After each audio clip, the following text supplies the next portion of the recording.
시청자 여러분, 밤 사이에 편하게 쉬셨을까요? 마켓 시그널 진행의 조민자입니다. 다시 한번 날씨가 좀 포근해지나 싶더니 오늘 다시금 이 전국에 한파가 찾아온다고 합니다. 출근길이 꽤나 쌀쌀해질 텐데 이렇게 뭔가 좋아질 법하면 다시 한번 또 떨어지는 기온, 요즘 뉴욕 증시도 좀 비슷한 모습이지 않나 싶습니다.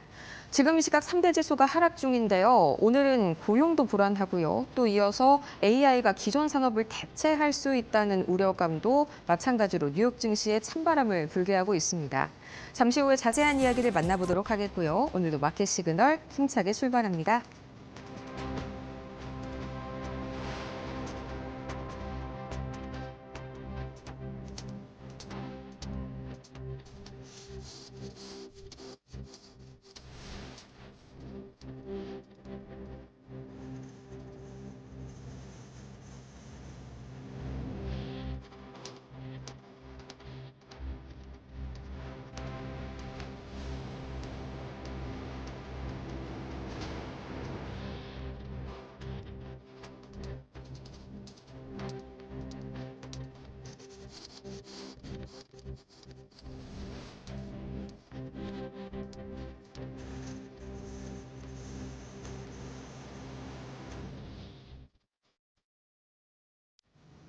오늘 뉴욕 증시 3대 지수가 1% 이상 제법 강한 낙폭을 보여주고 있습니다. 오늘 크게 고용도 상당히 불안했고요. 또 이어서 반도체도 불안하고요. AI가 기존 산업을 대체할 수 있다는 이런 불안감까지 세 가지의 불안이 이 뉴욕 증시를 강하게 누르고 있는 하루입니다. 다우 지수가 1.12% 하락 중이고요. 또 나스닥 역시 1.58%, 오늘은 비슷하게 1%대 이 내외 강한 하락폭을 보여주고 있는 두 지수. 또 이어서 S&P 500까지 오늘 1.19%, 3대 지수가 모두 1% 이상 낙폭 기록하고 있고 또 러셀 2000 중소형주들도 오늘 상당히 부진합니다. 가장 먼저 오늘 장 초반에 고용 지표가 나왔는데 무려 세 가지가 상당히 부진하게 나왔습니다. 이 때문에 전반적으로 공통적으로 장 초반마다 투심이 악화된 모습 확인이 되실 겁니다. 그럼 전반적으로 이 자금 흐름은 어떻게 흘러나왔을지 결과적으로 히트맵 화면 바로 만나보시죠. 오늘은 한눈에 봐도 하락불이죠. 이 빨간불이 굉장히 좀 강하게 형성이 되어 있는 하루네요. 가장 먼저 M7 중에서는 메탈을 제외한 나머지 종목들이 계속해서 강한 급락폭을 보여주고 있는데 아마존이 오늘 실적 발표를 앞두고 있죠. 이제 잠시 후에 6시가 조금 넘으면 실적이 발표가 될 예정인데 무려 4% 현재 하락 중입니다.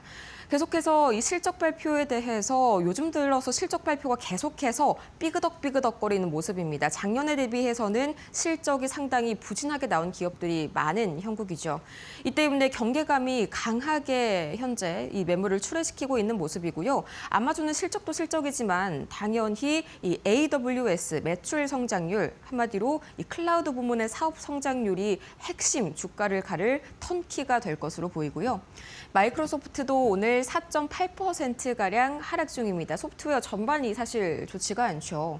요즘 들어서 AI가 기존 소프트웨어 사업을 대체할 수 있다, 이런 불안감이 계속해서 이 시장에 좀 잔존하고 있는데 이 때문에 밤사이에 스티펠이 마이크로소프트의 이 투자 등급을 기존 매수에서 중립으로 하향 조정했습니다. 여기에 다시 한번 AI가 기존 산업군을 대체할 수 있다라는 불안감이 전반적으로 이 투심을 출렁이게 만들고 있고요. 반도체 단도 좋지가 않습니다. 이 퀄컴이 8.9% 하락 중이고 엔비디아도 1.2% 하락 중, 금융주들도 상당히 오늘 모습이 좋지가 않은데 잠시 후 바로 뒷장 통해서 자세한 이야기 만나보시죠. 오늘 시장을 움직인 세 가지 핵심 이슈입니다. 자, 가장 먼저 계속해서 고용 신호, 그러니까 시장 전체를 지배하는 매크로 지표가 부진하게 나온 점이 오늘 이렇게 빨간 장을 만든 가장 큰 요인입니다. 무려 세 가지의 고용 지표가 부진하게 나왔는데 다음 장 통해서 조금 더 자세하게 만나보시죠.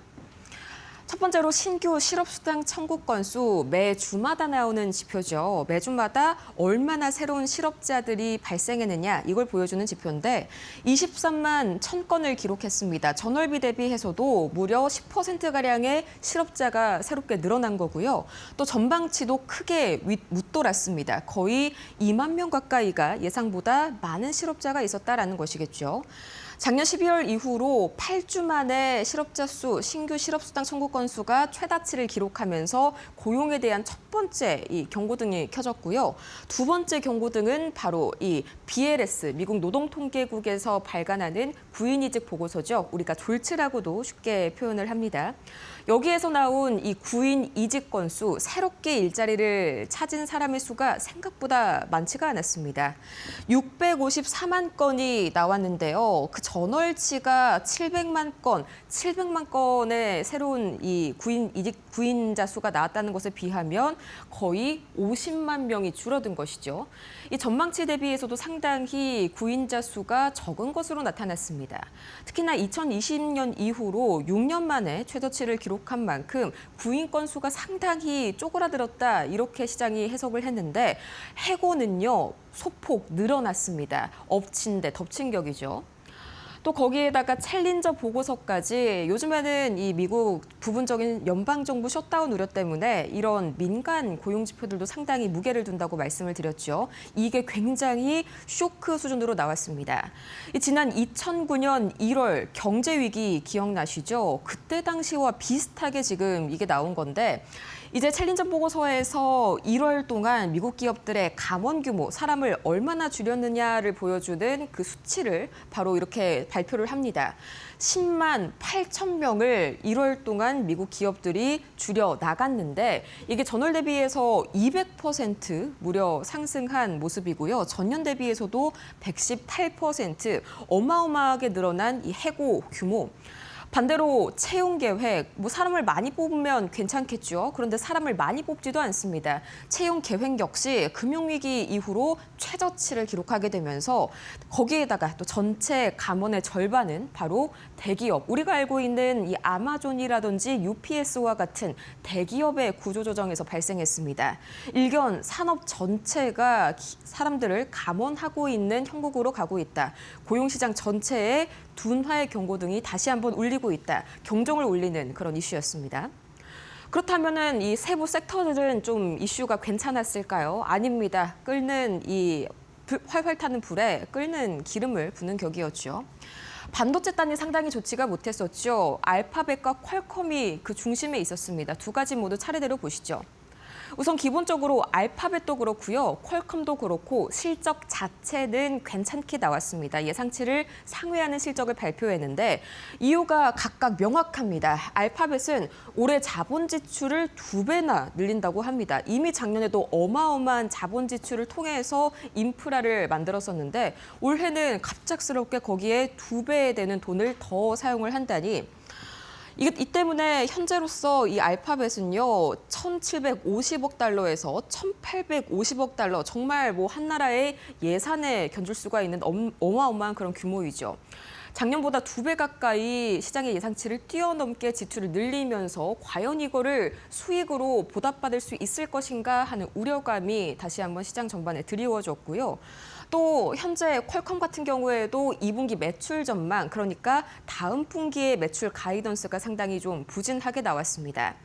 이 퀄컴 2분기 실적 전망 가이던스에서 제가 문제가 되는 부분들만 꼽아가지고 왔는데 조정 EPS와 매출이 모두 예상치를 하회했고요. 가장 핵심이죠. 이 퀄컴은 전 세계 가장 큰 스마트폰 칩 생산 기업인데 그 제일 중요한 스마트폰용 칩 매출이 60억 달러로 예상치를 하회할 것으로 나타났습니다.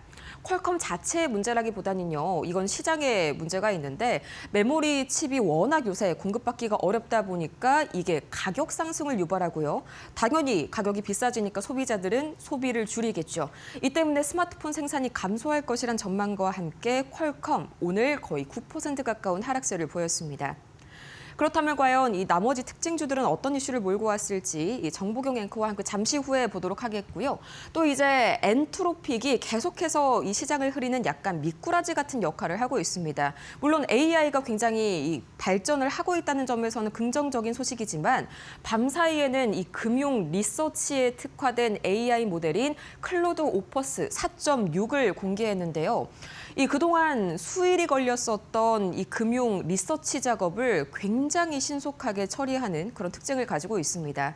이 때문에 AI가 이번에는 이 S&P 글로벌이라든지 팩트셋 이런 무디스와 같은 금융 분석주들, 금융 리서치 관련주들을 대체할 수 있다는 우려감이 시장 전반에 퍼졌고요. 소프트웨어도 비슷한 논리로 최근 많이 빠졌었죠. AI가 소프트웨어를 대체할 수 있다는 논란이요. 이 때문에 그걸 촉발시킨 것도 마찬가지로 엔트로픽이었는데 이 때문에 오늘 소프트웨어주들까지 함께 급락하면서 AI가 기존 산업을 대체할 수 있다는 불안감이 시장 전반에 퍼지고 있습니다. 이어서 특징주 바로 정보경 앵커와 함께 만나보시죠. 네, 3대 지수가 모두 1% 넘게 빠지고 있는 오늘입니다. M7 종목들도 대부분 하락하는 모습인데요. 주요 이슈들 특징별로 어떤 게 있는지 저와 함께 살펴보시죠. 네, 오늘 첫 번째 종목으로는 엔비디아 준비해 왔습니다. 현재는 1% 넘게 우리 기준 5시 30분 빠지고 있는데요. 엔비디아는 보도가 하나 나왔습니다. 대중 반도체 수출 규제가 지나치게 엄격하다, 수요를 위축시킬 수 있다라는 우려를 트럼프 행정부에 전달한 건데요. 엔비디아의 중국 사업 전략 조금 복잡해지고 있다라는 시장의 평가가 나오고 있습니다. 엔비디아에 관련한 자세한 이야기는 월가 시그널에서 뉴스로 다시 한번 짚어보도록 하겠습니다. 이어지는 종목 마이크로소프트입니다. 5시 30분을 기준으로 했을 때 5% 급락을 하는 모습인데요. 클라우드 공급 제약과 AI 경쟁 심화 우려가 커지고 있습니다. 앞서 말씀드린 것처럼 스티펠이 월가의 실적 기대가 지나치게 낙관적이다, 애저 공급 제약이 단기 성장에 제한을 줄 거다라는 다소 부정적인 전망을 내놨고요. 투자 의견은 매수에서 보유로 하향 조정을 했습니다. 목표 주가도 540달러에서 392달러로 크게 낮추면서 투심이 위축되는 모습입니다. 다음 종목은 메타입니다. 좀 유일하게 오르고 있는 종목입니다. 0.43% 강세를 보이고 있는데요. 유럽의 아마존이라고 불리는 최대 이커머스 기업 알레그로와 파트너십을 체결했다는 보도가 나왔습니다. 이 알레그로의 광고를 메타의 소셜 미디어에 연동하기로 한 건데요. 이번 협업을 통해서 두 회사가 초기 테스트 후에 솔루션 효과를 평가하고 향후 확대 여부를 결정할 계획이라는 소식이 나왔습니다. 이 세 종목의 오늘 마감가는 어떻게 됐는지도 한번 확인해 보겠습니다. 엔비디아 같은 경우에는 낙폭을 조금 늘리면서 1.37% 하락 마감했고요. 이어지는 종목 마이크로소프트입니다. 4.95% 약세로 마감을 했습니다. 다음 종목도 확인해 보시면요. 메타가 0.18% 강세로 마감을 했습니다. 자, 이어서 두 종목 더 확인해 보도록 하겠습니다. 아마존과 퀄컴인데요. 아마존 조금 전에 실적이 발표가 됐습니다. 먼저 매출이 2,133억 달러로 예상치를 소폭 상회하는 모습이었고요. EPS까지 확인을 해보도록 하겠습니다.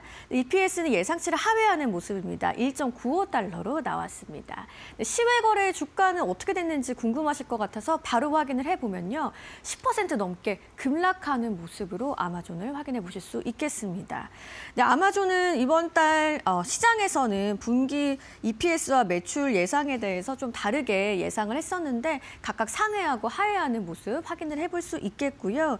현재 경기 부담 속에서 이커머스의 성장세, 또 재고 관리 효율성에 대한 경계심이 부각되면서 주가에 부담을 주고 있는 상황이라고 해석을 해볼 수가 있겠습니다. 다음 종목으로는 퀄컴 한번 확인을 해보시죠.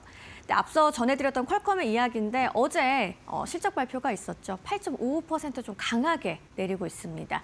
뱅크 오브 아메리카가 글로벌 스마트폰 출하량이 올해 약 15% 감소할 거라고 전망을 했고요.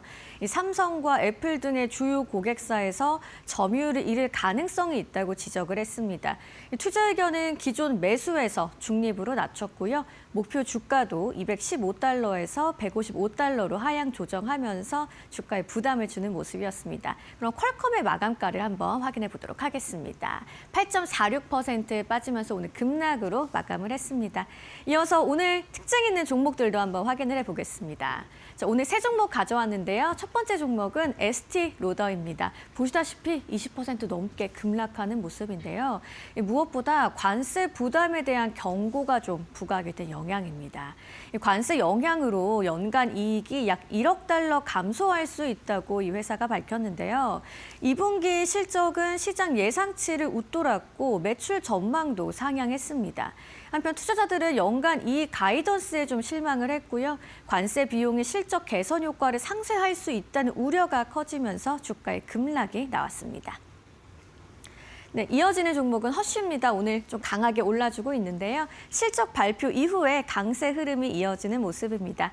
EPS는 예상치를 22%나 상회를 했고요. 매출도 서프라이즈가 나왔는데요.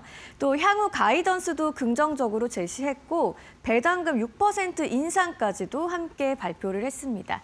특히 허쉬는 소비자 제품 업종의 특성상 계절과 시즌 매출 강세까지 주가에 긍정적으로 작용을 했습니다. 다음 종목은 맥퀴슨 코퍼레이션입니다. 16% 넘는 강세를 보여주고 있는데요. 실적 발표 이후에 급등이 나왔습니다. 분기 매출은 1,062억 달러를 기록하면서 시장의 기대를 웃돌았고요. 연간 주당 순이익 가이던스도 상향 조정을 했는데요. 좀 특히 광범위한 시장 하락 국면 속에서도 종양학, 바이오파마 서비스 부문의 지속적인 성장세가 부각되면서 투심을 끌어올리는 모습입니다. 마감가도 한번 확인을 해보겠습니다. 에스티로더는 상승폭을 조금 줄였네요. 네, 19% 하락하면서 마감을 했고요. 네, 다음 종목 확인해 보겠습니다. 허쉬는 9% 상승하는 모습이었고요. 오늘의 마지막 종목이었던 맥캐슨 16% 넘는 강세로 오늘 마감을 했습니다. 지금까지 특징주 상황 살펴봤습니다. 지금 이 시각 원자재 가격도 한번 확인을 해봐야겠죠. 가장 먼저 국제유가 최근 들어서 상당히 출렁이고 있는데 오늘은 다시 한번 좀 진정되는 모습입니다. 국제유가 WTI 2.93%, 3% 가까이 진정되면서 63달러 선 막 지나가고 있는데요. 이 어제까지만 하더라도 미국과 이란 간의 핵 협상이 결렬될 수 있다는 소식에 큰 폭으로 급등했지만 이내 미국과 이란이 금요일에 예정대로 오만에서 핵 협상을 재개할 것이란 소식에 다시 한번 원유에 대한 공급 우려감이 진정된 탓이고요. 원달러 환율은 3원 가까이 올라서게 되면서 1,460원대 중반까지 상당히 이 고점을 높여가고 있는 그런 모습입니다. 밤사이에 이 강달러가 지속이 됐기 때문인데요.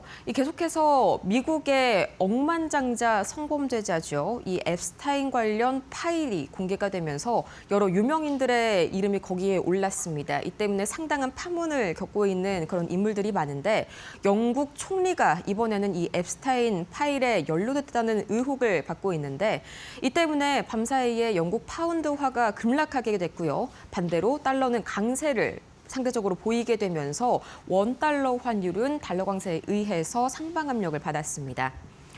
비트코인 가격은 정말 이제 7만 달러 선마저 무너졌습니다. 6만 5천 달러 선 밤사이에도 거의 11%에 가까운 폭락이 나왔는데 이렇게까지 비트코인에 강한 급락이 나온 이유 바로 살펴보도록 하겠습니다.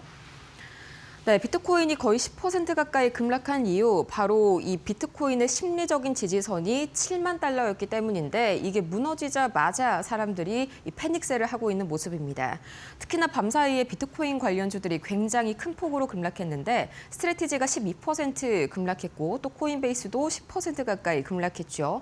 이 지난 10월부터 이어졌었던 기관 투자자들의 ETF 자금 유출 거기에다가 이번에 케빈 워시 의장이 후보로 지명이 되면서 다시 한번 연준의 대차 대조표 축소. 쉽게 얘기하자면 시장에 풀린 돈을 다시 한번 걷어들이겠다는 기조가 강해지면서 유동성 민감 자산인 비트코인이 급락세 겪고 있는 겁니다. 은가격도 순식간에 이틀간의 급등세를 반납하는 그런 모습인데요. 이 12%가량 급락하는 모습입니다. 밤사이에 상하이 선물거래소가 이 주요 금속에 대한 선물 증거금 비율을 인상시켰는데 여기서 증거금이란 이 약간의 보증금과 같이 선물을 매매할 때 맡겨두는 돈을 의미합니다. 앞으로 같은 포지션을 유지하려면 더 많은 현금이 필요하다는 것인데 이 때문에 사람들이 은행에서 돈을 빼서 그 증거금을 충당하고 있다는 분석입니다. 마찬가지로 금 가격도 이로 인해서 1.95% 하락했고요. 또 미국채 10년물 국채금리 역시 이 고용이 적신호가 켜지면서 다시 한번 경기 침체에 대한 우려감이 올라갔고요. 안전자산에 대한 선호 심리가 부각된 하루였습니다. 이것 때문에 국채금리는 하락세를 겪었습니다. 그렇다면 이렇게 고용도 불안하고 반도체도 불안하고 AI가 기존 일자리를 뺏지 않을까, 기존 산업을 대체하지 않을까 불안한 이 국면, 현장에서는 어떻게 해석하고 있을까요? 김상윤 뉴욕 이데일리 특파원 지금 바로 만나보시죠. 네, 김상윤 이데일리 뉴욕 특파원입니다.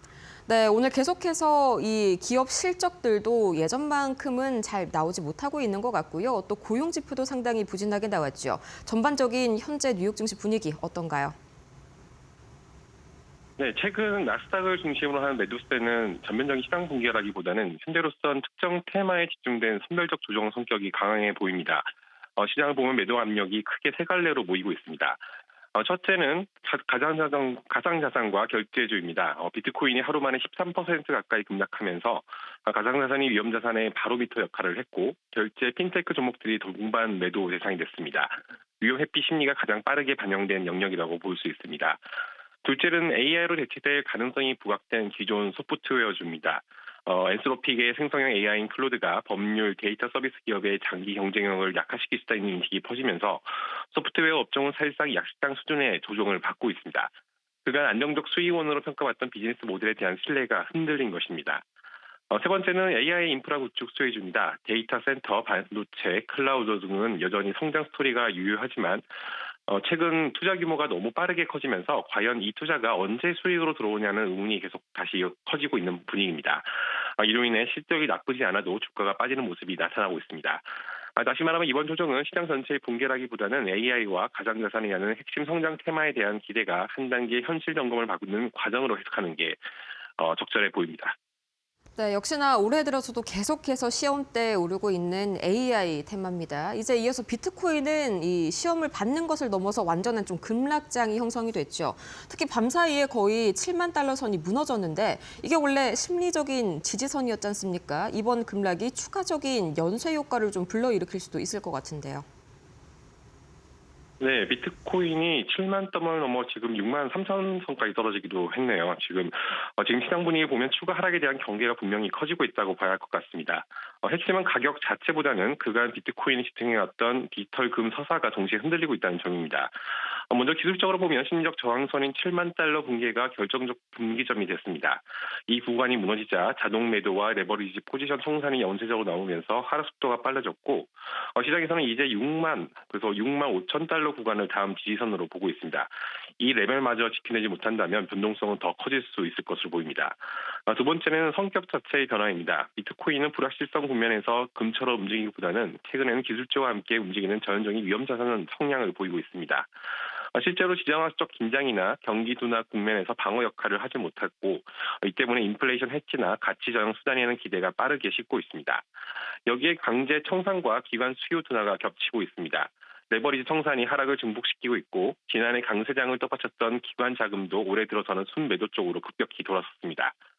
지금 비트코인은 단순한 가격 조정이라기보다는 디지털 금이라는 서사와 수급이 동시에 재평가되는 국면에 들어섰다고 볼 수 있습니다. 단기적으로는 변동성 확대와 추가 하락 가능성을 쉽게 배제하기도 어려운 상황입니다. 네, 확실히 전반적으로 위험자산 회피 심리가 좀 가득했던 그런 하루였던 것 같습니다. 이제 이어서 그런 심리를 촉발시킬 수밖에 없었던 게 이 고용 지표도 상당히 한몫을 했었는데요. 밤사이에 세 가지의 지표가 굉장히 부진하게 나왔고요. 오늘이 처음이 아니죠. 어제 ADP 민간 고용도 거의 반토막이 났습니다. 고용이 붕괴되고 있다는 전조신호로 봐야 될까요?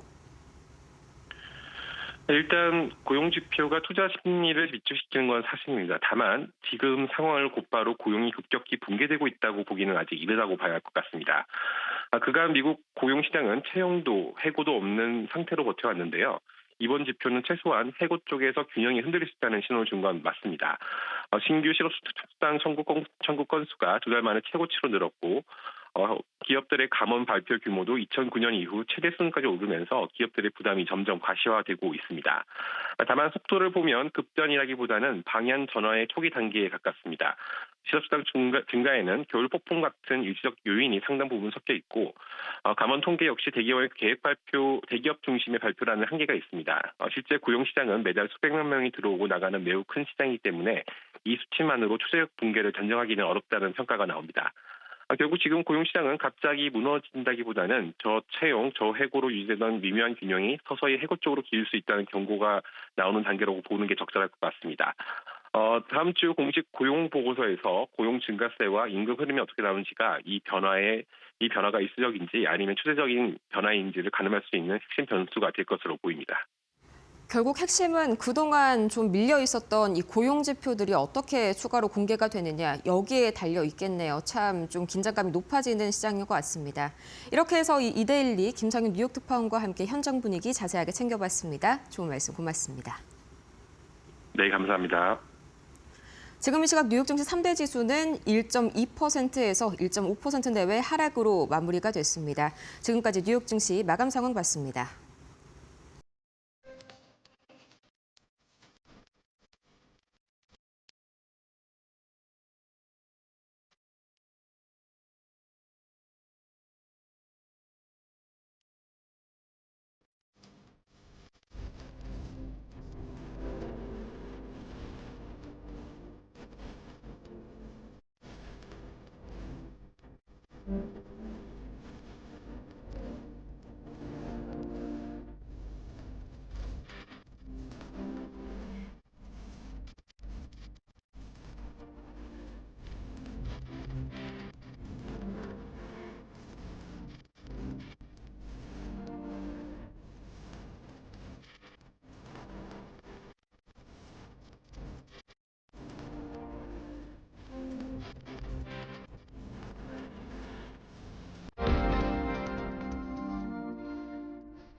글로벌 증시가 보내는 월가의 신호를 알아보는 시간, 월가 시그널 출발합니다. 첫 번째 소식입니다. 12월 미국의 구인 공고가 2020년 이후 최저 수준으로 떨어졌습니다. 미 노동통계국이 발표한 졸트 보고서에 따르면 12월 구인 공고는 654만 건으로 집계됐습니다. 전월 추정치인 693만 건에서 크게 줄었고 시장 전망도 모두 하회했습니다. 구인 감소는 전문 사업 서비스업과 소매업을 중심으로 나타났습니다. 해고 건수는 운송 창고 부문 영향으로 176만 건으로 소폭 증가했습니다. 신규 채용은 늘었지만 전반적인 고용 모멘텀은 여전히 약한 흐름인데요. 실업자 대비 일자리 비율은 0.9로 유지되며 노동수급은 균형에 근접했습니다. 이는 임금 상승이 인플레이션을 자극할 가능성이 크지 않다는 판단을 뒷받침합니다. 연준은 지난 1월 회의에서 금리를 동결했는데요. 다만 고용시장이 추가로 약화될 경우 금리 인하 논의가 빨라질 수 있다는 신호도 나왔습니다. 월가는 이번 졸트는 연준의 조기 완화 기대를 자극할 수 있는 데이터로 평가하고 있습니다. 한편 지난주 미국의 신규 실업수당 청구 건수는 시장 예상보다 큰 폭으로 증가했습니다. 미 노동부에 따르면 1월 31일로 끝난 주간 실업수당 신규 청구는 23만 1,000건으로 집계됐습니다. 전주 대비 2만 2천 건 증가하며 시장의 전망치를 웃돌았는데요. 폭설과 한파로 인한 기상 악화가 청구 증가의 주요 배경으로 지목됩니다. 계속 실업수당 청구 건수는 184만 명으로 늘었습니다. 실제 실업 상태에 머무는 인원이 다소 확대되고 있음을 시사하는데요. 다만 계절적 요인을 감안하면 고용시장이 급격히 훼손됐다고 보기는 어렵다는 평가입니다. 그럼에도 노동시장의 저채용 저해고 흐름에는 균열 조짐이 나타나고 있습니다. 챌린저 집계에 따르면 1월 해고는 해당 월 기준 17년 만에 최고치를 기록했습니다. 월가는 고용시장은 여전히 안정적이지만 완만한 둔화 국면에 진입했다고 진단했습니다. 엔비디아가 미국의 AI 칩 수출 요건이 과도하다며 정부의 수요 위축을 경고했습니다. 엔비디아가 미국 정부에 공개 경고를 보냈습니다. AI 칩 대중 수출 요건이 과도해 수요 위축이 불가피하다는 입장인데요.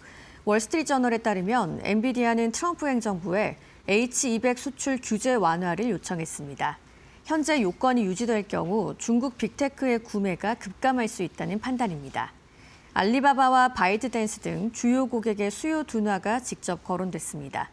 특히 수출 허용 조건으로 제시된 25% 수수료 구상 자체가 흔들릴 수 있다고 경고했는데요. 엔비디아는 엄격한 보안 프로토콜과 해외 사용 제한이 거래 성사를 가로막고 있다고 봤습니다. 이 같은 규제는 오히려 중국 반도체 업체를 키우는 결과를 낳을 수 있다고도 주장했습니다. 이번 요건이 바이든 행정부의 AI 확산 규정과 유사하다는 점도 문제로 지적했는데요. 앞서 H200은 조건부로 중국 서출이 허용된 상태로 중국은 최근 일부 기술 기업에 한해 H200 도입을 승인한 것으로 전해졌습니다. 하지만 세부 조건을 둘러싼 이견으로 최종 승인 절차는 지연되고 있습니다.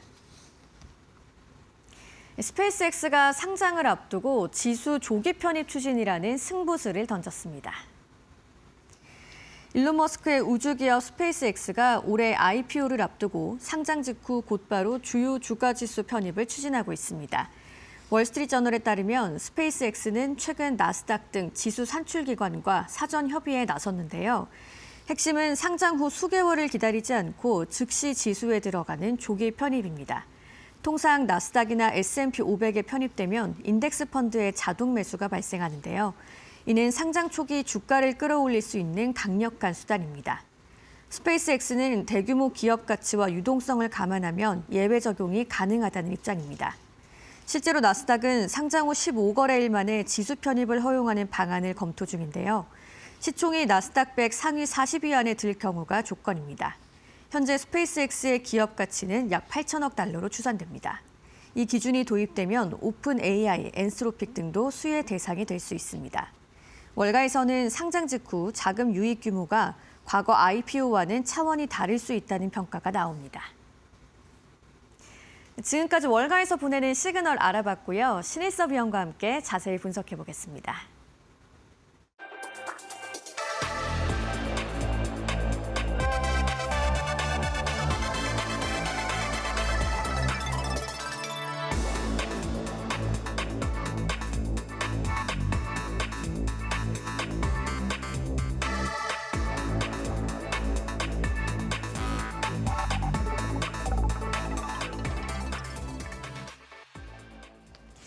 자, 12월 구인 공고 발표가 났습니다. 654만 건으로 2020년 이후 최저치다라고 말씀을 드렸는데 전월 대비 40만 건 가까이가 빠졌습니다. 이번 발표 좀 어떻게 보셨어요?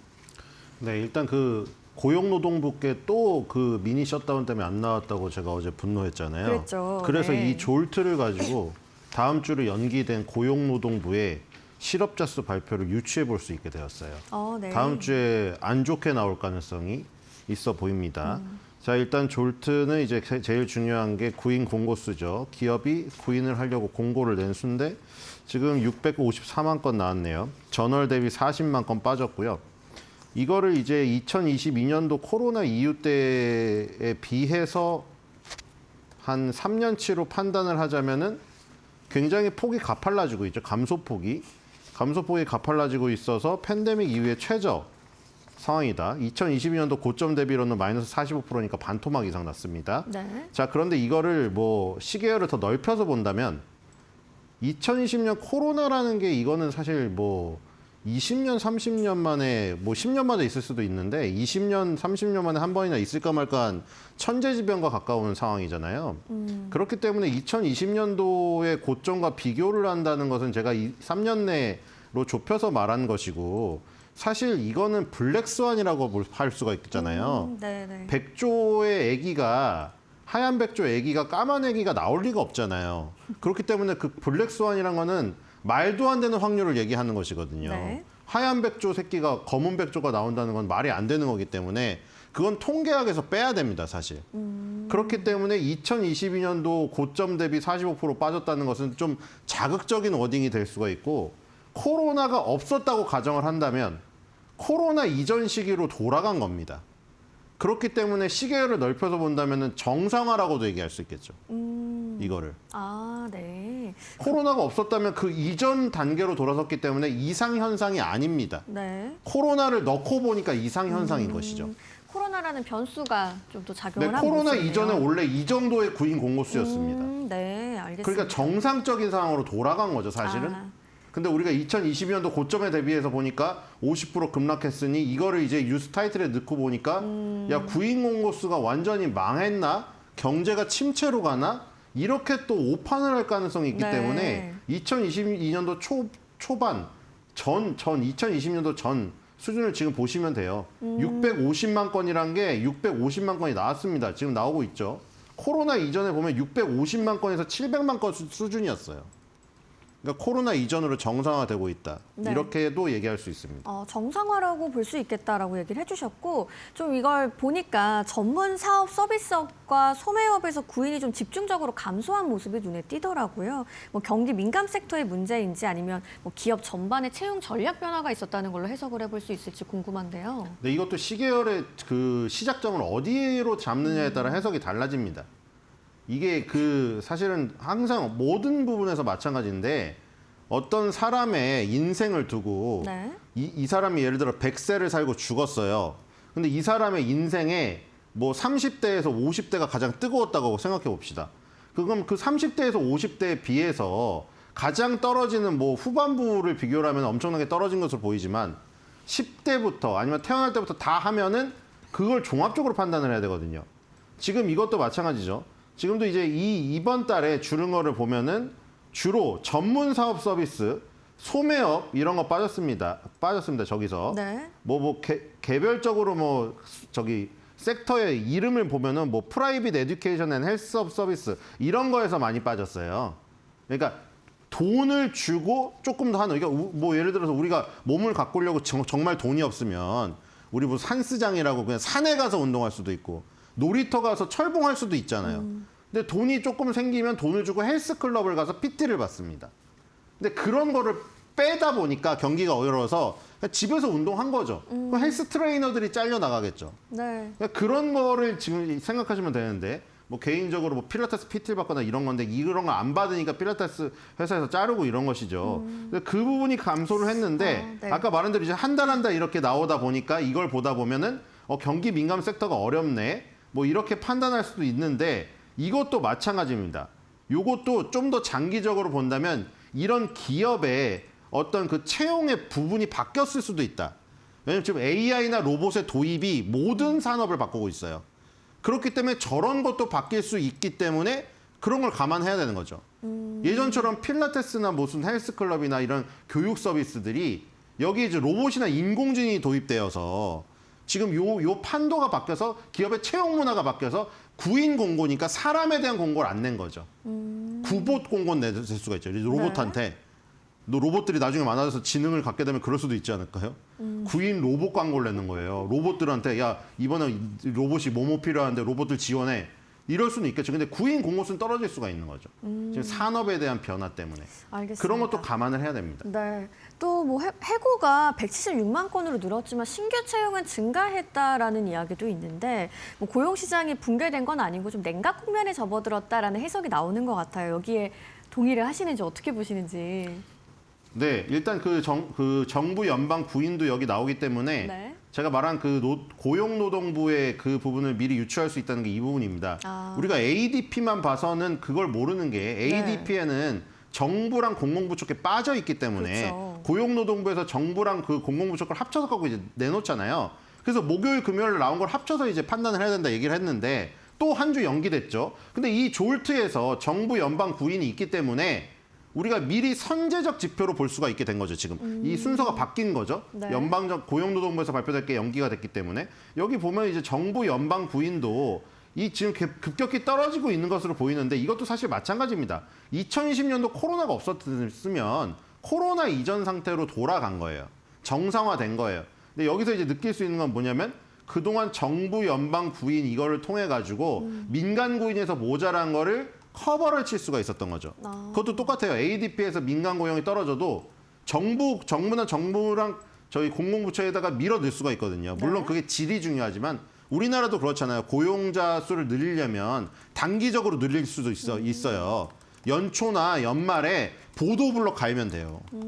보도블록을 갈아엎어가지고 거의 단기 노동자를 투입하면은 이 단기적으로 노동자 수가 올라가잖아요. 그렇죠. 그렇기 때문에 그런 걸로 할 수가 있는데 조절을 할 수가 있는 부분인데 여기서도 그런 게 나타나긴 했어요. 단기적으로 지금 뭐 가버먼트 페더럴 나오는데 정부 연방 구인인데 정부 연방 구인이 지금 치솟는 걸로 일단 조금 올라간 걸로 나오고 있죠. 근데 네. 전체적으로는 2020년도 대비해서 내려가고 있는 부분이 보이죠. 그래서 지금 이 부분도 있고요. 이제 해고 직무 채용 일로 가려고 지금 다 얘기를 하는 건데 이런 부분도 있습니다. 이제 구인수랑 네. 실업자 수가 역전이 됐습니다. 아. 2021년도부터 지금 2025년도 지금 초반까지는 계속해서 구인 공고 수가 실업자 수보다 높았어요. 어쨌든 간에. 네. 근데 이제 붙고 있다가 데드 크로스가 나면서 역전이 됐습니다. 이제는 실업자 수가 구인 공고 수보다 많아요. 그러니까 이제는 실업자들이 더 안 달라는 지금 상황으로 간다는 거죠. 구인 공고 수가 적어요.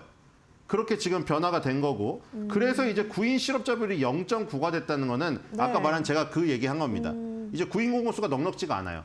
넉넉지가 않은 상태가 됐고 그리고 이 지금 앵커님이 질문하신 이 부분이죠. 채용과 자발적 퇴사 이 부분입니다.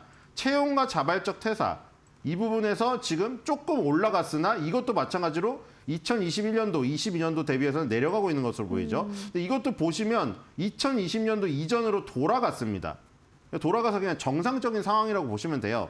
그러니까 요걸 이제 2020년 이후부터 보게 되면은 우리가 계속 말한 대로 뭐 자신감도 없어지고 구인 공고 수도 적고 자발적 퇴사도 적으니 나가려는 사람들이 자신감도 적다 이렇게 판단할 수 있는데 그냥 우리가 넓게 보자면 코로나 이전의 정상적인 상황으로 돌아갔다.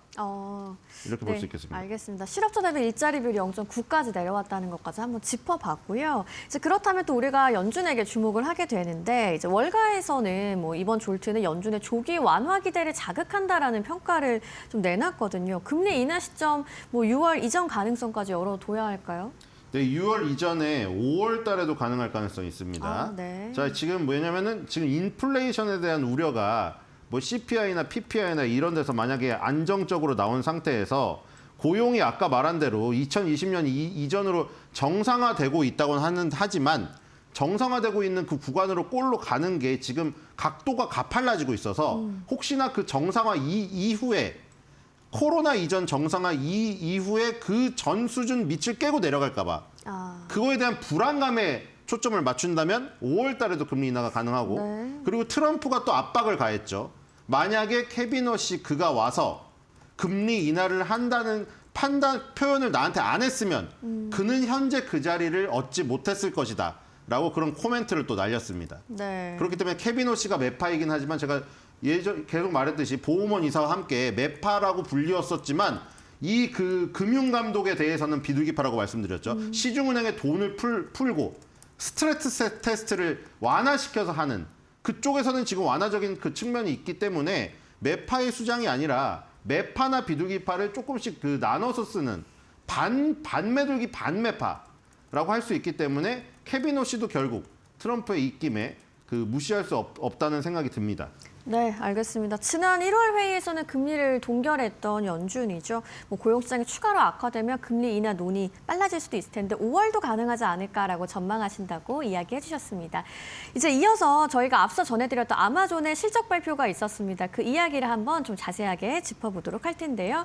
2025년도 4분기 실적을 발표한 아마존이고요. 주당 순이익과 매출이 좀 시장의 예상치와 좀 엇갈리는 모습이었습니다. 매출 같은 경우에는 시장의 예상치를 웃돌면서 2,133억 9천만 달러 됐고요. EPS는 1.95달러로 시장 예상치에 소폭 못 미치는 모습이었습니다. 아마존 웹서비스의 매출은 예상치 348억을 상회하는 356억으로 나왔고요. 전년 대비 20% 넘는 성장세를 보였습니다. 다만 내년 자본 지출 계획은 2천억 달러로 제시가 됐고요. 실적 발표 이후에 시외 거래에서 주가가 좀 어떻게 움직이는지도 한번 살펴보도록 하겠습니다. 주가가 9% 안팎에서 하락하다가 현재는 조금 낙폭이 줄어들긴 했지만 현재 8% 내외에서 급락하는 모습을 보여주고 있는 아마존입니다.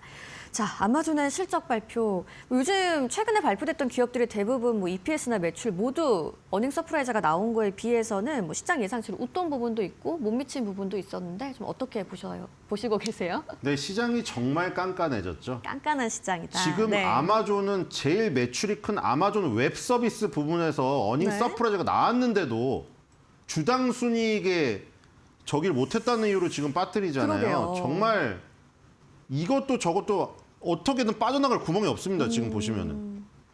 그렇죠? 아니 왜냐면 그 엔비디아나 AMD는 예를 들어 중국 데이터 센터 매출이 빠졌다. 이것 때문에 빠뜨렸잖아요. 근데 저기 지금 아마존 웹 서비스는 상회했거든요. 그러게요. 가장 중요한 부분이죠. 지금 아마존은 책 팔아서 지금 돈 버는 회사가 아닙니다. 네. 아마존 웹 서비스가 매출이 대부분 차지하고 있기 때문에 저기를 중점을 둬서 포커스를 맞춰줬으면 급등을 시켜야죠. 그렇죠? 지금 주당 순이익도 차이가 0.01밖에 안 되는 걸 가지고 지금 급락을 시켜버리는 것이죠. 그러니까 누누이 말했듯이 이제 기준치가 높아졌어요. 제가 계속 뭐 부패 얘기도 하고 했지만 네. 아빠나 엄마에 대한 그 기대감이죠. 기대감이 이제 너무 높은 거죠, 이제. 아빠가 2026년도 우리 휴가 계획을 말하는 거예요. 1월 달에는 뭐 겨울 스키 여행 가고 4월 달에는 벚꽃 여행 가고 추석 때는 또 추석 여행 가고 이렇게 해가지고 막 아빠 최고 하다가 갑자기 집에 전화가 온 거죠. 네. 여기 여행사인데 계약금 입금 안 돼가지고 일단 다른 사람한테 넘긴다고. 그래서 아빠한테 물어본 거예요. 아빠 이게 어떻게 된 일이야 했더니 그동안 나한테 돈 대주던 친구가 파산을 했다고. 아, 그리고 우리 네. 여행 계획 이제 내년도 내후년도를 미뤄야 된다고. 가이던스를 조정해 버린 거죠. 그럼 이제 우리 아빠가 그렇게 되면 아들 딸들은 무슨 생각을 가져야 될 것 같습니까? 계속 아빠한테 압박을 가야 되나요? 아니죠. 기준치를 낮춰야죠. 네. 아빠에 대한 기대치를 낮추고 그냥 이번 연도 여행 못 간다고 생각하셔야 됩니다. 그러니까 저렇게 주가가 하락하는 거에 대해서 기대치를 높이면 안 되겠죠. 그래도 뭐 아마존 웹 서비스 매출 정말 중요한 부분이라고 말씀하셨는데 이건 또 예상보다 잘 나왔잖아요. 그러면 뭐 이 정도 성장이라면 그 부분은 긍정적으로 판단을 해봐도 될까요? 네, 근데 시장에서 전혀 거기다 포커스를 맞춰주고 있지 않죠. 어떻게든 단점을 꼬집어가지고 하락을 시키려는. 네. 지금 이 매그니피센트 세븐에 대한 굉장히 깐깐한 기준, 그다음에 매력이 이미 좀 많이 쇠퇴한 느낌. 네. 그래서 우리가 지금 계속 기대를 하는 것은 결국 새로운 인물들을 기대를 하고 있는 게 아닌가. 이따 주제에 나오겠지만 이번에 상장하는 그런 주식들이 새로 나와서 네. 매그니피센트 세븐이든 아니면 새로운 어떤 용어든 새로운 기업에 대한 어떤 그 등장을 기다리고 있다. 이미 매그니피센트 세븐은 굉장히 퇴색된 게 아닌가. 그렇다면 또 뭐 자본 지출 계획이 크게 늘어난 점도 좀 눈에 띄었는데 뭐 투자가 당장은 부담이지만 중장기적으로는 필요한 투자라고는 해석해 볼 수 있겠죠. 그렇죠. 지금 자본 지출을 계속 늘리는 거에 대해서 네. 의구심을 갖고 있는 게 잉여 현금 흐름이 얼마나 있느냐에 대한 부분을 짚어서 오픈 AI와의 협력 그 부분을 또 계속 연결고리를 때리고 있잖아요. 네. 엔비디아도 그렇고. 그래서 아까 얘기했던 대로 그 얘기예요. 제가 아빠 친구 얘기한 게 그거예요. 아빠 친구가 든든한 뒷배라던데 파산했다더라. 이렇게 되면은 아빠도 어려워지는 것이거든요. 지금 아마존이나 이런 데도 다 마찬가지거든요. 아마존이나 구글 같은 경우에는 그래도 잉여 현금 흐름에서 굉장히 우위에 있었기 때문에 저번에 마이크로소프트였나요? 이 오픈 AI를 기점으로 모여 있는 그 집단들 있죠. 대다수가 다 발을 걸치고 있어요. 지금 사실. 네. 왜냐하면 아마존이라던가 구글이라던가 마이크로소프트 3사가 다 클라우드 3사거든요. 그 클라우드를 누가 가장 그 활용을 많이 하게 지금 하는 저희 고객이냐. 네. 결국에 오픈 AI, 뭐 클로드의 엔트로픽 뭐 이런 업체들이거든요. 근데 그 업체들이 이제 아까 말한 대로 뭐 엄청난 자본 지출 계획을 발표하는데 그 자본 지출 계획에 대한 내용을 이제 따지기 시작한 거죠. 그래서 막 무슨 채권도 발행을 하고 네. 그 은행에서 돈 대출도 받고 그다음에 지금 뭐 어디서 무슨 신규 뭐 IPO를 통해 가지고 수여를 하겠다. 뭐 이런 거를 내놓는데 그런 거에 대해서 이제 굉장히 꼼꼼히 따져보고 있는 상황이죠. 근데 지금 자본 지출을 저렇게 늘려서 예상치 상회를 했는데도 시장이 반응을 안 하잖아요. 그렇죠. 지금은 자본 지출을 얼마를 내놓느냐, 저번에 이 얘기도 드렸는데 자본 지출에 대한 계획을 얼마나 내놓느냐의 중점이 아니라 아빠 자본 지출 계획 그거 있잖아. 그거에 대해서 나한테 계획표 좀 갖고 와볼래?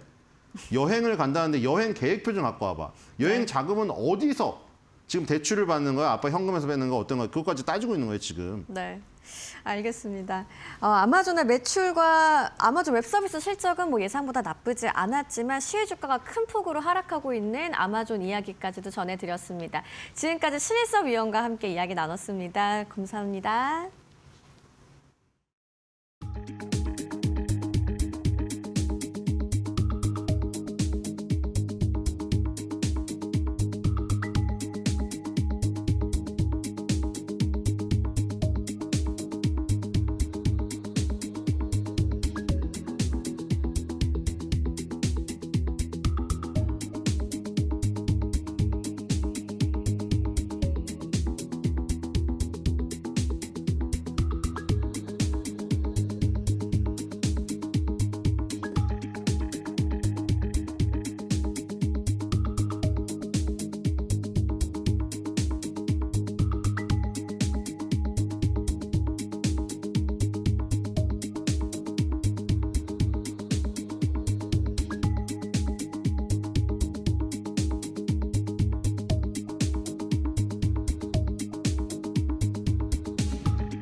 외신에서 주목하는 국내 기업과 이슈에 대해 알아봅니다. 숨겨져 있는 투자 정보 외신에서 찾아드리는 히든글로벌 시간, 오늘도 조호진 타키온 대표와 함께합니다. 어서 오세요. 예, 안녕하세요. 네, 오늘은 또 어떤 기사에서 숨겨진 투자 인사이트 발굴을 해오셨을까요? 예, 그 대만의 디지타임스라고 있습니다. 그 대만이 유명하죠. 이제 네. 예, IT랑 이제 뭐 반도체에 대해서 되게 중요한 그 국가였죠. 왜냐하면 우리나라가 어떤 완제품, 이제 HBM을 갖다 생산한다면 HBM에 필요한 여러 가지 이제 그 생태계가 있는데 대만의 많은 곳에서 생태계 중에 한 곳을 차지하고 있기 때문에 네. 대만은 그런 쪽을 디지타임스는 집요하게 취재를 하면서 우리가에게 중요한 어떤 정보를 전달하고 있습니다. 네. 그래서 오늘도 대만의 디지타임스가 SK하이닉스와 삼성전자 이제 HBM 수율에 대해서 보도를 했습니다. 아, 그렇죠. 이 디지타임스 현재 회장님이 또 이제 그 모리스 창과도 굉장히 깊은 인연이 있는 분이더라고요. 그것 때문에 이렇게 숨겨진 좀 정보들을 자주 캐내는 기사들이 많이 올라왔는데 오늘은 또 수율과 관련된 기사 자세한 내용 한번 살펴볼까요? 예.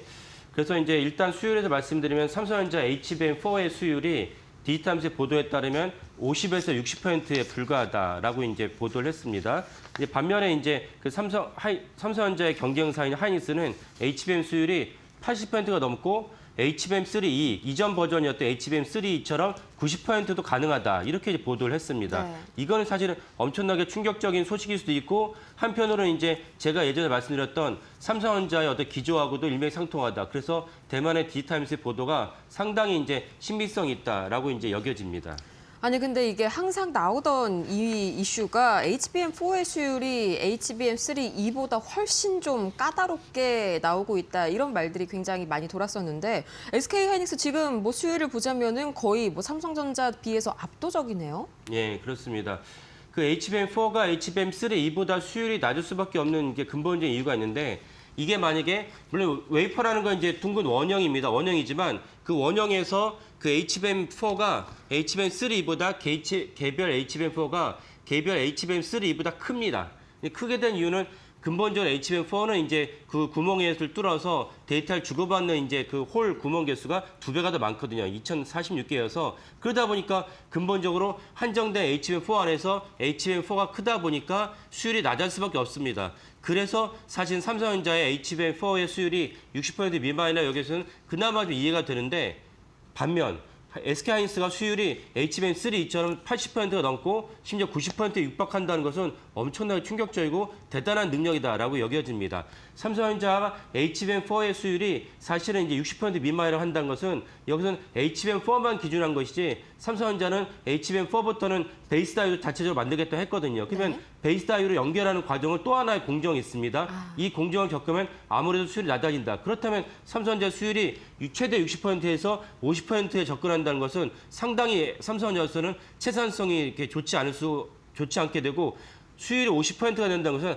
안 만드니면 못하다. 왜냐하면 만들었는데 절반은 폐기한다는 뜻이니까요. 이런 점에서 삼성전자는 수율에 비상이 걸렸다라고 볼 수가 있겠습니다. 네, 뭐 전에는 그만큼 많이 찍어내면 된다 이런 말들도 있었는데 사실 이게 말이 안 되지 않습니까? 왜냐하면은 이 채산성이 낮아지면은 영업이익률이 감소하면서 실적에 직접적인 타격이 갈 텐데요. 예, 맞습니다. 그래서 사실은 수율이 50%에 육박한다면 안 만들면 못하다. 왜냐하면 만들면서 다른 공장을 갖다가 HBM을 갖다가 찍어내는 것보다는 다른 걸 찍어내는 게 나을 수 있으니까요. 그래서 삼성전자가 작년 12월부터 제가 어떤 말씀을 드렸냐면 워낙 범용 디램의 가격이 HBM에 70% 육박을 합니다. 그러니까 9월부터 범용 디램의 가격이 쭉쭉쭉 올라가면서 그전에는 HBM과 비교하면 범용 디램이 사실은 천덕꾸러기 너무나도 가격이 싸니까요. 천덕꾸러기 신세였는데 범용 디램의 가격이 HBM과 비교해도 70% 육박하니까 삼성전자 내부에서 야 우리 굳이 HBM 만드는데 HBM NB에 납품하는데 목매 이유가 없지 않느냐. 우리 충분히 이거 가지고 영업이익 잘 벌 수 있지 않냐. 왜냐하면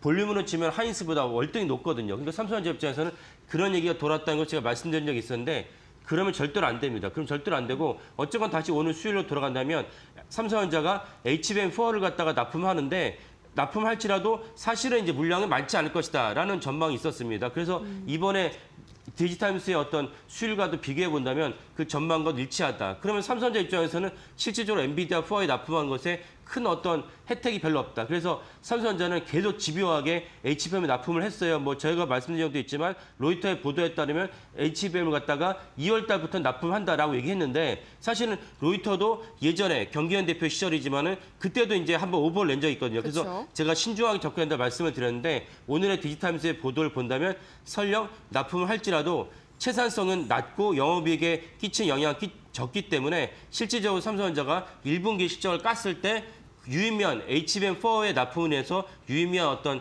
그 재무제표의 반영은 없을 수 있다라는 점도 이렇게 동시에 받아들이시면 좋겠습니다. 그러면 좀 HBM4에서도 하이닉스의 주도권이 좀 계속해서 좀 유지가 되겠다 이렇게 해석을 할 수가 있겠는데 뭐 수율 외에도 다른 특이점이 있을까요? 예, 그 여기서 디지타임스 보도에서 특이점이 무엇이냐면 삼성전자가 뭐 아는 분들이 계셨지만 한 13나노부터는 메모리 업계가 13나노, 11나노 이런 식으로 발표하지 않습니다. 13나노 미만으로 떨어졌을 때는 보통 1X, 1Y, 1G 이런 식으로 쭉 이렇게 반도체 미세 공정을 갖다 설명을 하다가 그다음부터는 XY, G로 가니까 그다음에 1A, 1B, 1C로 이제 설명을 합니다. 근데 삼성전자는 X, Y, G로 갈 때 HBM만 실패한 것이 아니고 1X, 1Y, 1G라는 미세 공정에서도 하이닉스보다 마이크론보다 뒤졌습니다. 그러다 어떤 일이 발생했냐면 1A까지 갔는데 1B로 가는 과정에서 이제는 도저히 1X, 1Y, 1G로 갈 때마다 미미한 것을 갖다가 고치면서 미봉책으로 이제 미세화 공정을 했는데 1A에서 1B로 갈 때는 도저히 이 미봉책으로는 1B를 제대로 생산할 수 없겠다라고 판단을 내리면서 1B를 포기하고 1C로 가면서 근본적인 설계를 갖다 재설계를 합니다. 그래서 1C로 갔는데 1C로 갔는데도 불구하고 수율이 60% 미만이라 한다는 것은 삼성전자가 1B로 가서 1C로 갔다고 성공했지만 성공했다고 자폐한 것이 실질적으로 그리 대단하지 않다라는 것을 알 수 있는 대목입니다. 그렇다면 삼성전자가 사실 D램에 HBM 말고 D램에서도 SK하이닉스나 마이크론보다도 훨씬 기술적인 역량이 부족하다라는 것도 중요한 대목이라 하겠습니다. 네, 삼전은 일단 좀 엔비디아에 진입했다라는 정도에만 좀 의의를 둬야겠습니다. 근데 또 마냥 부정적으로만 볼 수가 없는 게요. 종전에 이런 기사 한 가지가 나왔습니다. 이 삼성전자가 370억 달러라는 거금을 들인 이 미국의 테일러 공장 있지 않습니까? 이 테일러 공장이요.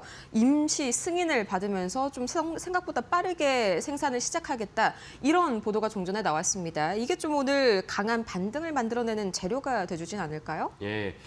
그 삼성전자가 이제 파운드리 사업을 권호연 그 부회장 시절부터 왜냐면 우리가 맨날 이렇게 1D, 1X, 1G 삼성전자가 13나노, 10나노 낮추는 것은 아니 1나노, 2나노 낮출 수 없지 않느냐. 그래서 새로운 먹거리로 이제 그 파운드리 사업을 시작했습니다. 그래서 파운드리 사업을 시작했을 때는 일시적으로 이제 거의 TSMC와 동급인 적도 있었습니다. 기술적인 마켓시는 아니지만 기술적인 수준이. 하지만 어느 시점에선가 파운드리 분야에서 기술적인 역량이 딸리면서 파운드리가 작년에만 하더라도 최소 2조 이상의 적자를 냈습니다. 그렇다면 적자를 냈던 파운드리가 그 테일러 공장을 통해서 일론 머스크가 준 그 납품을 갖고 성공적으로 수행한다면 적자를 갖다가 만회하는 동시에 또 하나 여전히 TSMC랑 견줄만 하고 그리고 제가 아까 말씀드린 대로 파운드리에서 그 기술적인 어떤 진보가 있으면은 HBM에서 D램을 쌓는 것을 삼성전자 잘하는데 베이스 다이오를 연결했을 때 문제가 생겼으니까 삼성전자가 자체적으로 개발한 베이스 다이오를 연결했을 때 파운드리의 기술적인 부분도 이렇게 그 역량이 발휘된다면 삼성전자는 꽉 먹고 알 먹기가 되기 때문에 되게 중요합니다. 그래서 좀 전에 말씀하신 대목이 테일러 공장에서 전체는 아니지만 일부 이제 그 공장을 승인을 받으면서 삼성전자가 테일러 공장을 비롯한 파운드리도 이제 적자에서 흑자로 반전할 수 있는 계기도 마련되고 기술적인 진보도 동시에 이룬다면 이건 HBM에도 영향을 끼친다라고 볼 수가 있습니다. 그래서 오늘 주가 반등할 수 있는 호재는 되겠지만 그거보다 더 강력한 호재는 오늘 마이크론이 쭉쭉쭉 떨어지다 오늘은 이제 반등을 했거든요. 1%에 육박하는 이제 주가가 반등을 했기 때문에 이 점이 삼성전자랑 어저께 SK하이닉스가 너무나 많이 떨어졌는데 두 회사가 주가 반등할 수 있는 그런 기폭제가 된다라고 여겨집니다. 네, 어제 급락했던 반도체 투탑 오늘은 다시 한번 좀 이 상승의 날개를 달 수 있을지 주목해 보시는 게 좋을 것 같습니다. 이제 두 번째 이슈로 넘어가 볼까요? 다음은 또 어떤 기사에서 어떤 인사이트 준비돼 있을까요? 예, 퀄컴의 주가가 이제 떨어지고 네. 퀄컴의 주가가 떨어진 것은 퀄컴이 실질적으로 이제 올해 이제 그 닥쳐오는 분기 실적과 매출이 영업이익인 예상보다 하회할 것이다라는 보도가 이제 로이터에서 나왔습니다. 로이터의 보도가 나왔네요. 네. 그래서 이 부분이 중요한 것은 저희가 몇 번 말씀했지만 너무나 많은 그 메모리 반도체 가격이 올라가다 보니까 결국 퀄컴도 사실 메모리 반도체를 써야 되는 휴대폰, 스마트폰 이제 그 중요한 핵심 부품이기 때문에 그쵸. 스마트폰이 역성장을 한다는 것을 실질적으로 알 수 있는 대목이기 때문에 좀 중요하다 하겠습니다. 네, 실적 자체는 좋았습니다. 근데 문제는 이제 메모리 가격 때문에 앞으로의 가이던스가 상당히 좀 불안하다는 건데 저도 요새 노트북을 좀 바꾸고 싶은데 노트북 가격이 너무 올라가지고 고민이 되더라고요. 이게 기업 실적들에 그대로 좀 드러난 대표적인 사례인 것 같습니다. 예, 맞습니다. 그래서 그 완제품에 가져가는데 중간에 부품이 이제 가격이 올라가게 됐을 때 그렇다면 사실은 최종적 완제품 가격은 올라가게 됩니다. 만약에 고가의 스마트폰, 예를 들면 갤럭시 3G라든지 그 애플의 아이폰 같은 고가의 시리즈 한 200만 원이 넘고 어떤 건 300만 원 육박하죠. 이번에 삼성이 내놓은 트라이폴드 같은 건 360만 원 정도 됩니다. 그 정도로 고가의 그 스마트폰 같은 경우는 낸드 플래시나 디램의 가격이 올라갈지라도 자체적으로 어느 정도 이게 소화할 수 있는 여력이 되지만 $10, $20. 그러니까 만약에 10만 원 미만, 30만 원짜리의 이제 스마트폰, 중저가의 스마트폰 입장에서는 낸드 플래시나 디램 가격이 올라가면은 자체적으로 소화할 수 있는 여력이 당연히 작습니다. 그러면 최종적으로 스마트폰의 가격을 올려야 되는데 그럼 소비자 입장에서는 지갑이 안 열게 되죠. 이렇게 됐을 때 전체 스마트폰 시장이 역성장을 기록하게 된다. 그래서 카운터포인트 리서치의 전망에 따르면 올해 이제 스마트폰의 자체가 한 3% 정도 역성장을 갖다가 예상하고 3%요? 있습니다. 그렇다면 제가 이제 거듭 말씀드리지만은 유가를 갖다가 환원해 본다면 유가가 $100, $120 올라가게 된다면 산유국 입장에서는 엄청난 수익이 생기기가 좋죠. 하지만 그 정도 올라가게 된다면 전체적으로 유가를 갖다가 기름을 안 쓰게 되는 그러면 유가의 수요가 줄어들니까 갑자기 이제 유가가 급락하면서 어느 날 갑자기 유가가 $40 미만으로 떨어지게 됩니다. 이걸 복귀해 봤을 때 반도체 가격이 올라가게 된다면 당장 SK하이닉스나 삼성전자 매출은 뭐 지금 거듭 나오는 얘기가 무엇이면 올해 SK하이닉스의 영업이익이 150조를 넘어서 170조 얘기가 나오고 있거든요. 그러면 좋긴 하겠지만 전체 생태계가 무너지면서 사실은 부메랑으로 날라온다. 이런 점을 갖다 확인할 수 있는 대목이라 하겠습니다. 그렇죠. 실제로 뭐 요새 SNS만 보더라도 이 노트북 가격이 너무 올라가지고 사지를 못하겠다 이렇게 좀 이런 곡성이 많이 들려오는 그런 분위기인 것 같은데 그게 좀 그대로 드러나는 대목인 것 같습니다. 그럼 우리 바로 체감이 되듯이 퀄컴의 매출 전망도 좀 상당히 악화가 됐겠는데요? 예. 그래서 로이터는 퀄컴의 2분기 매출과 영업이익이 시장 예상치보다 하회할 것이라는 전망을 했습니다. 이런 전망은 로이터가 있지만 드문드문 또 많은 곳에서 이런 전망하게 되면 이게 다 주가에 반영됩니다. 그러니까 주가는 이런 모든 어떤 지표의 그 최종적인 결합이다 보시면 되겠고 그래서 우리가 주가가 중요하고 주가가 실물 경제를 나타내는 바로미터다라고 볼 수가 있습니다. 그래서 올해 YTD, 어제 종가 기준으로 올해 YTD를 본다면 퀄컴은 무려 13%가 떨어졌습니다. 전체적으로 S&P 500이나 나스닥 때 올라간 데도 불구하고 퀄컴이 13%의 YTD를 기록을 했고 반면에 반도체 가격이 올라가서 콧노래를 부르는 SK하이닉스와 삼성전자의 올해 YTD는 두 기업 모두 아슬아슬하게 그 SK하이닉스가 삼성전자 앞지를 했지만 비슷합니다. SK하이닉스의 YTD가 24.37%, 삼성전자 YTD가 23.97%. 시총 1위 기업이 이 정도로 엄청난 YTD를 보였다는 것은 결국 반도체 가격이 올해 1월 달에도 계속 올라갔거든요. 이거에 대한 반영이라 보시면 되겠고 반면에 퀄컴은 반도체가 올라가니까 소비자가 그 스마트폰을 사지 않으니까 할 수 없이 퀄컴이 내놓는 그 스냅드래곤은 좋지만은 하지만 이제 최종적으로 스마트폰을 사지 않게 하면서 생기는 전망이 그대로 이제 YTD에 반영됐다 보시면 되겠습니다. 그래서 그 퀄컴으로 대변되는 스마트폰 시장이 우리 역성장이 된다. 이 문제를 갖다 해결하지 않으면은 결국은 삼성전자, 하이닉스에도 부메랑으로 다가올 수밖에 없다라는 것을 분명히 인식해야겠습니다. 네, 실제로 최근에 애플의 주가가 상당히 좀 널뛰기를 하고 있는 것도 여기와 크게 다른 내용이 아니죠. 특히 좀 CEO 발언을 보자면 중국 쪽의 재고가 좀 현격하게 감소했다고 합니다. 그런데 어제 저희가 다뤘던 이슈가 바로 이 중국 쪽에서 디램 물량을 늘린다는 거잖아요. 이게 어찌 보면은 악재라기보다는 좀 메모리 쪽에서 막힌 혀를 뚫어주는 역할을 하겠네요. 예, 그렇습니다. 그러니까 사실은 제가 말씀드린 대로 가장 문제가 되는 이제 구간은 스마트폰 40만 원 미만대 중저가 시장입니다. 중저가 시장에서는 중국 현재의 재고업체가 나날이 이렇게 바닥이 나고 있는데 어제 저희가 알려드린 대로 중국의 창신 반도체나 양지 메모리가 자기들이 이제 증설을 해서 반도체를 갖다가 수요를 갖다가 어느 정도 채우게 된다면 그 채우되는 그 물량도 역시 중저가형 반도체를 보셔야 됩니다. 그러면 중저가 반도체가 늘어나면은 퀄컴을 비롯해서 스마트폰 업체에 있어서는 다른 어떤 하이닉스랑 삼성전자의 고가의 반도체 쓰지 않으면서도 자기들 완제품을 내놓을 수 있으니까 그렇다면 어느 정도 스마트폰 시장의 역성장을 갖다가 만회할 수 있는 여력이 되고 이것은 퀄컴 입장에서는 주가랑 며칠 올라갈 수 있는 그런 기폭제가 된다고 여겨지겠습니다. 그래서 중국이 믿긴 하지만 한쪽에서 웬 중국이 우리나라의 기술을 갖다가 빼서 자기들 창신 반도체 같은 생산했다고 우리나라 그 법원에서 판결을 내렸으니까요. 믿긴 하지만 한쪽에서는 그나마 숨통이 트일 수 있는 돌파구 된다는 것은 분명한 사실이다라고 말씀드리겠습니다. 네, 요즘 이제 인텔도 그렇고 이제 중국 반도체 업체들도 계속해서 좀 메모리 시장이 뛰어들면서 이게 마이너스로 작용되지 않나 하는 그런 우려감들도 퍼져 있는데 이런 걱정을 단번에 해소시켜준 좋은 기사였습니다. 이렇게 해서 오늘도 조호진 타키온 대표와 함께 숨겨진 외신 투자 인사이트 자세하게 파헤쳐봤습니다. 좋은 말씀 고맙습니다. 예, 감사합니다.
네, 여러분 안녕하십니까. 2월 6일 금요일입니다. 2월 들어서 또 첫 번째 주말을 앞두고 오늘 또 시장 여러분들도 마주하셔야죠. 장이 계속 좀 좋지 않다 보니까 왠지 이제 주말도 이렇게 편하지 않게 좀 맞아가는 것 같습니다. 어제도 또 앞서 보신 대로 우리 시장 좀 많이 떨어졌고요. 여러 가지로 좀 상황이 지금 썩 녹록지는 않은 것 같습니다. 자, 2월 6일 이데일리 신문에 나온 내용들 중에서 또 시장 관련된 내용들 또 시작을 해보겠습니다. 오늘 브리핑 첫 번째 기사는 이 얘기를 뭐 일단 안 할 수가 없죠. 주식 급락에 외인 5조 원 매도. 저게 이제 제목의 순서가 주식 급락을 해서 외국인이 5조 원을 매도를 했느냐.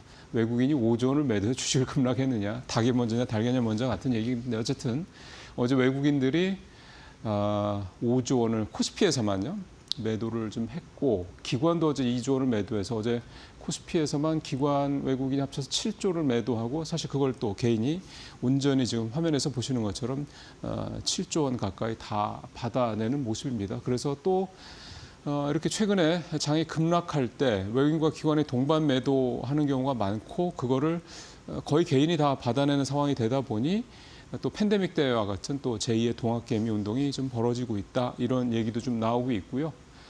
일단 외국인의 이렇게 대규모 순매도와 관련돼서는 여러 가지 얘기들이 나옵니다. 뭐 사실은 전문가들마다 다 해석이 조금씩은 다 다른데 일단 규모가 좀 엄청 크죠. 이 규모가 이렇게 큰 부분에 대해서는 좀 여러 가지 걱정의 목소리가 좀 많은 것 같습니다. 이러다 외국인들 다 나가는 거 아니야? 그리고 이 외국인이 대규모 매도를 하다 보니까 또 이제 환율까지 또 급등을 하고 있는 그런 상황이 되고 있어서 또 1,470원, 1,460원대 후반까지 가서 이제 1,480원대까지 가는 게 아니냐 이런 걱정들이 좀 나오고 있고요. 지금 화면에서 보시는 것처럼 또 야간장에서는 1,470원도 좀 넘긴 그런 상황이네요.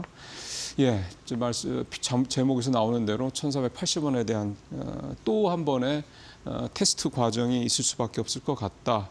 사실은 엔화가 다시 또 좀 약세를 보이고 있고 다카이치 일본 총리의 어떤 그런 전국 운영이 자체가 사실은 엔화 강세보다는 약세로 가져가려고 하는 뭐 그게 너무나 명확하다 보니까 이런 부분들이 역시 이제 우리한테는 좀 우리 원화 가치를 이게 좀 이렇게 유지를 하는 데는 좀 불리한 내용이 될 수밖에 없는 것 같고, 또 달러 강세가 될 수밖에 없는 여러 가지 상황들이 좀 계속 나오고 있습니다. 이번에 연준 의장이 지목된 워시도 기본적으로 이제 달러 강세를 이제 지지하는 그런 사람이다 보니까 그런 부분도 좀 계속 있을 수밖에 없고요. 이런 부분들, 이 기사의 사실은 이제 전체적인 내용은 환율 쪽으로 좀 내용이 좀 가고 있다, 이런 좀 내용이 좀 되는 거고요. 사실은 이렇게 계속 외국인 팔고 일본 쪽에서 자꾸 이제 그렇게 양적 완화와 관련된 식으로 정책이 진행이 되고 그러다 보면 원화 환율이, 그러니까 원달러 환율이 사실 계속 올라가는 그런 부분, 방향성에 대한 압박은 사실은 불가피한 부분이 좀 있습니다. 물론 이제 정부가 1,480원 정도를 일종의 이제 마지노선으로 삼고 이 이상 넘어가는 거는 이제 좌시하지 않겠다라고 좀 계속해서 얘기를 하고 있기 때문에 우리가 1,480원으로 또 이게 임박을 했을 때 원달러 환율이 또 어떤 식의 정부 조치가 나올지도 좀 더 봐야 되긴 하겠습니다만, 어쨌든 계속 이런 부분들이 우리 시장의 펀더멘탈 외적인 측면에서 우리 시장에 계속 좀 압박 요인이 좀 되고 있는 그런 상황이다 좀 볼 수가 있겠고요. 외국인의 이런 계속적인 매도세가 계속 언제까지 갈 거냐? 사실 이 부분은 지금 뉴욕 시장 생각을 하면 뉴욕 시장에서 뉴욕 시장 분위기 이렇게 안 좋은 상황에서 외국인이 우리 시장만 매수한다, 이렇게 또 보기는 어려운 것 같습니다. 아시아 시장 전체도 좀 분위기가 그런 것 같고요. 그동안에 좀 많이 오른 데 따른, 우리가 또 워낙 많이 올랐고 글로벌 주요 시장에서 그런 부분에 따른 어떤 그 부담, 또 이익 실현, 이런 부분들은 좀 어떻게 보면 좀 지나가야 될 과정으로 좀 볼 수가 있겠다, 이런 생각도 좀 듭니다. 이 어려운 상황을 또 우리 투자자분들께서는 어떤 마음가짐으로 또 잘 견뎌내시고 가야 되는지, 또 한 번의 또 시험대를 우리 스스로, 또 우리 투자자분들 스스로 또 맞고 있는 시점이다, 이렇게 좀 볼 수가 있겠습니다.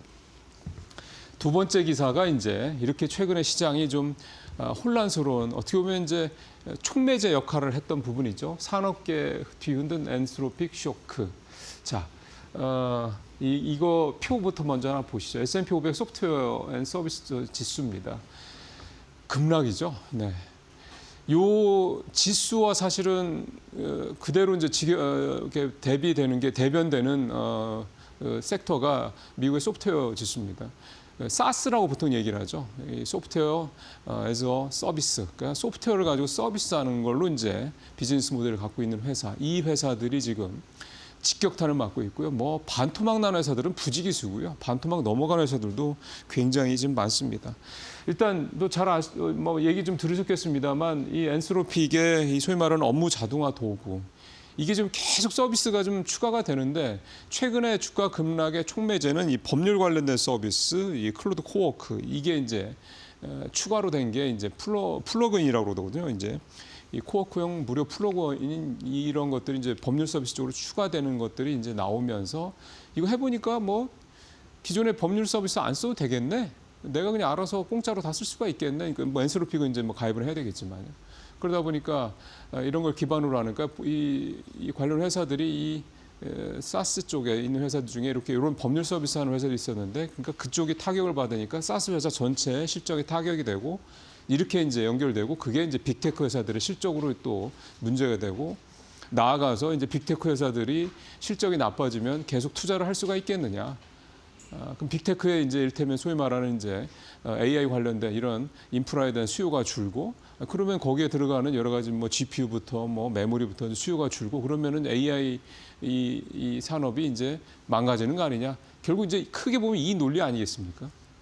근데 이번에 공교롭게도 오늘 뭐 마이크로소프트도 좀 나오고 아마존도 나오고, 그동안에 마이크로소프트라든가 이 회사들 뭐 구글이라든가 알파벳 이런 회사들 실적 이번에 나온 거 공통점은 뭐냐면, 자본 지출을 줄이는 부분에 대해서는 없다라는 거죠. 계속 더 늘린다는 거고, 특히 잘 아시는 것처럼 알파벳 같은 경우는 깜짝 놀랄 정도로 자본 지출을 늘리겠다는 얘기죠. 물론 그것 때문에 또 수익성 얘기가 좀 나와서 그게 또 시장에 어떤 노이즈가 좀 되고 있긴 합니다만, 이게 좀 이 상황에서 이건 사실은 좀 어떻게 보면은 지엽적인 거고요. 이 전체 큰 틀에서 지금의 상황을 보면, 작년 초에 그 딥시크 쇼크 때처럼 결국 이렇게까지 돈을 투자했는데 돈을 벌겠냐, 또 이 어떤 이 이슈가 다시 좀 부상을 하고 있다, 이렇게 봐야 될 것 같습니다. 그럼 지금의 이런 빅테크들의 이런 무지막지한 이런 자본 투자가 과연 수익성으로 연결될 수 있을 것이냐, 또 이 의문이 생기고 있는 거고요. 이제 과연 이 상황을 좀 어떻게 지켜볼 것이냐. 딥시크 시대 잘 아시겠지만 그때 이제 장이 이렇게 굉장히 폭락을 하고 오래 조정이 좀 이렇게 가고 있을 때 그때만 해도 이제 딥시크 때문에 이제 뭐 오픈 AI니 뭐니 다 어려울 거야 이렇게 생각을 했지만 지금 상황 보면 또 아니지 않습니까? 투자도 계속되고 있고요. 결국 이제 또 한 번 우리가 거쳐야 될 과정이 될 수밖에 없는 게 아니냐 그런 생각이 좀 들고 있습니다. 그래서 큰 그림에서 보면 AI에 대한 이 어떤 그 진행 방향 이 자체, 방향성 자체는 여전히 변함이 없다. 이렇게 좀 보시고 지금의 이 어려운 상황을 이런 시장의 흔들림을 이번에도 잘 좀 견뎌내신다면 결국은 또 한 번 또 좋은 투자 기회가 올 수 있지 않겠냐 이런 생각이 좀 듭니다. 자, 좀 이제 우울한 얘기에서 조금 벗어나 보죠. 요즘에 AI 쪽 뭐 관련된 쪽은 좀 여러 가지 좀 노이즈들이 많습니다만 금융 쪽은 요즘에 너무 분위기 좋습니다. 일단 뭐 증권주들 요즘에 엄청나죠. 뭐 미래에셋증권 5만 원도 넘고 한 상황이 좀 됐고요. 뭐 금융지주사들 수준까지 지금 한 증권사에 지금 시가총액이 올라간 상황입니다. 그런 상황에서 금융지주사들 실적이 좀 나왔는데 작년 순이익이 18조로 사상 최대를 기록할 것으로 예상이 된다. 엄청나게 좀 표에도 나옵니다. 뭐 KB금융 5조, 뭐 거의 6조네요. 신한금융도 거의 5조대, 하나도 4조대 초반, 우리금융도 2조, 3조대 초반가 이렇게들 하겠습니다. 합쳐서 이제 18조 원대. 역대 뭐 최고치. 이건 뭐 매년 경신하고 있는 것 같습니다. 그 다음에 걱정을 했었던 이 뭐 ROE도 그렇고 고정이와 여신별 뭐 그렇게 문제 없죠. 여러 가지 좀 데이터들 상당히 좀 좋게 나오고 있습니다. 고환율 이것 때문에 사실 되게 걱정 많았는데 뭐 큰 문제 없는 거죠. 하여튼 지주사들 좋은 이유는 자회사 중에 증권사들이 워낙 좋기 때문에 그런 영향이 좀 가장 크다 이렇게 봐야 되겠고요. 또 요즘에 나름 여러 가지 각 사업들이 뭐 방카슈랑스도 그렇고 트레이딩도 그렇고 이런 쪽에서도 수익이 좀 나고 있다고 그럽니다. 그래서 금융사도 수익이 좀 되게 좀 좋게 나오고 있다고 하고요. 정부가 좀 생산적 금융 쪽에 좀 자금을 소위 말하는 이제 뭐 벤처라든가 이쪽에 좀 투자라든가 뭐 대출 같은 거 좀 적극적으로 해달라 이렇게 해서 그게 압박이 될 수 있긴 한데 그 뭐 결국 돈 나가는 거고 그게 뭐 다 그냥 엄한데 나가는 건 아니니까 그것도 뭐 굳이 나쁘 볼 필요 없고 특히 이제 원화 스테이블 코인 관련된 부분들 이런 부분들이 처리가 되면은 은행들이 중심이 될 가능성이 현재로서는 높기 때문에 또 다른 모멘텀이 나올 수 있다. 어쨌든 금융회사들은 이렇게 장이 가면 뭐 나쁠 게 없죠. 네. 그래서 금융사들 내용 좋다 이런 내용이 좀 되겠습니다. 요즘처럼 기존 주도 섹터들이 조금 흔들릴 때 이런 금융사들 한번 이렇게 살펴보시는 것도 어떨까 생각이 듭니다. 자, 마지막 기사. 요거는요. 사실은 뭐 시장의 직접적인 내용은 아닌데 아무래도 실적에는 영향이 있을 것 같아서 이 산업 얘기 좀 하나 가져왔습니다. 이 대통령 나서자 CJ제일제당 설탕 밀가루 가격 내린다. 네. 밀가루 회사들 좀 다 내리고 있고요. 설탕 회사들도 어제 뭐 잇따라서 설탕값 뭐 내리겠다 했습니다. 대략 보니까 4에서 6% 사이들 되더라고요. 그래서 뭐 인하율도 서로 조금 얘기를 했나? 뭐 하여간 그런 생각이 들 정도인데 어쨌든 내리고 있습니다. 보통 이 그 곡물 쪽 관련된 데들은 곡물 가격이 올라가면 아무래도 그 비용이 확 올라가죠. 환율이 올라가도 마찬가지고. 그래서 그런 부분들이 있는데 곡물 가격은 최근에 보면 계속해서 좀 안정적이라고 합니다. 그럼에도 불구하고 곡물 가격이 별로 안 올랐는데 환율만 가지고 하면서 이렇게 가격을 올린다. 물론 논리는 그거였는데 실제로 뚜껑을 열고 심지어 검찰에 조사를 해보니까 그렇지 않다라는 거죠. 그래서 이제 대통령도 그 얘기를 사실은 시작을 했던 게 대통령이 합니다만 실제로 조사를 해보니 과도하게 담합을 통해서 차익을 남겨왔다. 그랬던 거고 그래서 이제 수사 들어가고 뭐 사실은 일부 경영진들은 뭐 구속까지 되고 있더군요. 영장이 발부가 된다고 하니까 그럼 상당히 좀 기업 입장에서 봤을 때는 좀 움찔하게 될 수밖에 없죠. 이게 이제 아무래도 실적에는 반영이 안 될 수는 없을 겁니다. 그래서 뭐 4에서 한 5% 정도를 내리고 있다는데 사실 어제 보면은 뭐 CJ제일제당도 그렇고요. 그 삼양사도 그렇고 주가가 좀 조금 올랐더라고요. 어제 장이 그렇게 안 좋았는데도 불구하고 요즘에 소비재들이 좀 반사익을 좀 얻으면서 주가들이 좀 괜찮고 있는 상황인데 이게 이 소비재들 주가 흐름에 뭔가 변수가 될 거냐 그렇게까지 보지는 않는 것 같습니다. 근데 어쨌든 나중에 이제 1분기나 뭐 이렇게 실적 나올 때 보면 이런 부분들이 여파가 분명히 없지는 않을 것이다. 기대치를 좀 낮출 필요도 분명히 있을 것 같다 생각이 좀 듭니다. 자, 어쨌든 오늘 여기서 마무리하도록 하겠습니다. 일주일 동안 고생하셨습니다.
1월 증시까지만 하더라도 생각보다 시장이 좀 잘 상승세를 유지하네 이렇게 생각이 들었는데 2월 들어서 역시나 시장이 예상대로 출렁이는 장세가 우리 증시도 뉴욕 증시도 나타나고 있습니다. 이렇게 널뛰기 하는 장세 속에서 어떤 쪽에 조금 더 집중을 해봐야 할지 여러분의 포트폴리오 전략 오늘 이영훈 IM증권 서울금융센터 이사 모시고 점검해볼게요. 어서 오세요. 네, 안녕하십니까. 근데 말 그대로 정말 2월 증시 하면요. 요새 날씨가 굉장히 또 변덕스럽잖아요. 오늘 다시 또 한파가 몰아친다고 하는데 이게 또 뉴욕 증시도 우리 증시도 좀 비슷한 양상인 것 같습니다.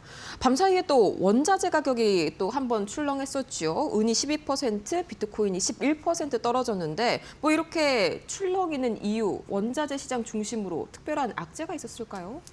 원자재 시장 같은 경우도 사실은 이제 급등 현상이 연말 연초에 크게 나타났었고요. 그렇죠. 특히 뭐 은을 중심으로 해가지고는 이제 뭐 역사적인 신고가를 계속 갱신해가면서 움직였었는데 사실은 좀 이상 징후가 나타났었던 부분들 때문에 이제 일부 은행에서 만기 결제 수요를 대응하기가 쉽지 않다는 말도 있었고요. 네. 그거로 인해 가지고 증거금리를 높인 게 일단은 하락의 트리거가 됐는데 때마침 연준 의장을 갖다가 워시로 이제 지명을 하다 보니까 그렇죠. 이 워시 리스크라고 해가지고 지금 시장에서 특히 그 월가에서 이제 주목하고 있는 거는 금융시장으로만 돌고 있는 자본을 네. 실물로 돌리기 위해서 이제 실제적으로 좀 그 금융기관 쪽으로 회전되고 있는 현금의 어떤 버블 유동성을 일부 좀 줄이지 않겠느냐. 그게 이제 QE를 이제 QE했던 거 자산을 갖다 QT로 더 정리하면서 실물 자산은 빼고 대신에 이제 금리를 낮춰가는. 네. 그러니까 그렇게 되게 되면은 좀 과잉 버블 영역으로 주가가 상승했거나 아니면은 가격이 올라 있었던 그 원자재 같은 경우는 타격을 받을 수 있다라는 그 위험성 때문에 지금 보면은 코인도 그렇고 원자재도 그렇고 같이 지금 좀 조정을 크게 받는. 물론 주식도 역시 그 빅테크 중심으로 조정을 크게 네. 받는 이유 중에 하나가 거기에 있는 것 같습니다. 네, 확실히 저번에 워시가 좀 지명된 이후로 시장에 좀 유동성이 긴축될 수도 있다 이런 좀 불안감이 좀 확산이 되고 있죠. 이게 원자재 시장을 좀 마진콜 우려까지 좀 강하게 끌어내렸었는데 비단 뭐 원자재 문제만 있는 게 아니라요. 이제 빅테크 실적 발표들도 좀 생각보다 시원치 않은 이번 시즌입니다. 전반적인 미국 뉴욕 증시 진단 어떻게 봐주실까요? 어닝은 대부분 다 좋게 나왔는데요. 네. 이제 어닝보다도 이제 거꾸로 우려를 하는 게 시장의 변덕일 수도 있긴 하겠지만 그만큼 센티가 약화됐다는 얘기가 될 수 있는데 네. 캐펙스 투자를 예상보다 크게 눌려버리니까 그렇죠. 저렇게 크게 눌리게 되면 결국은 투자는 엄청 또 많이 하는데 거기에 따른 수익이 개런티가 될 수 있을까? 그렇죠. 거기에 대한 우려감이 또 이제 증폭이 된 데다가 그저께인가요? 그 AI가 이제 소위 말해서 소프트웨어를 대체한다면서 소프트웨어 기업들이 또 급락을 했었잖아요. 그렇죠.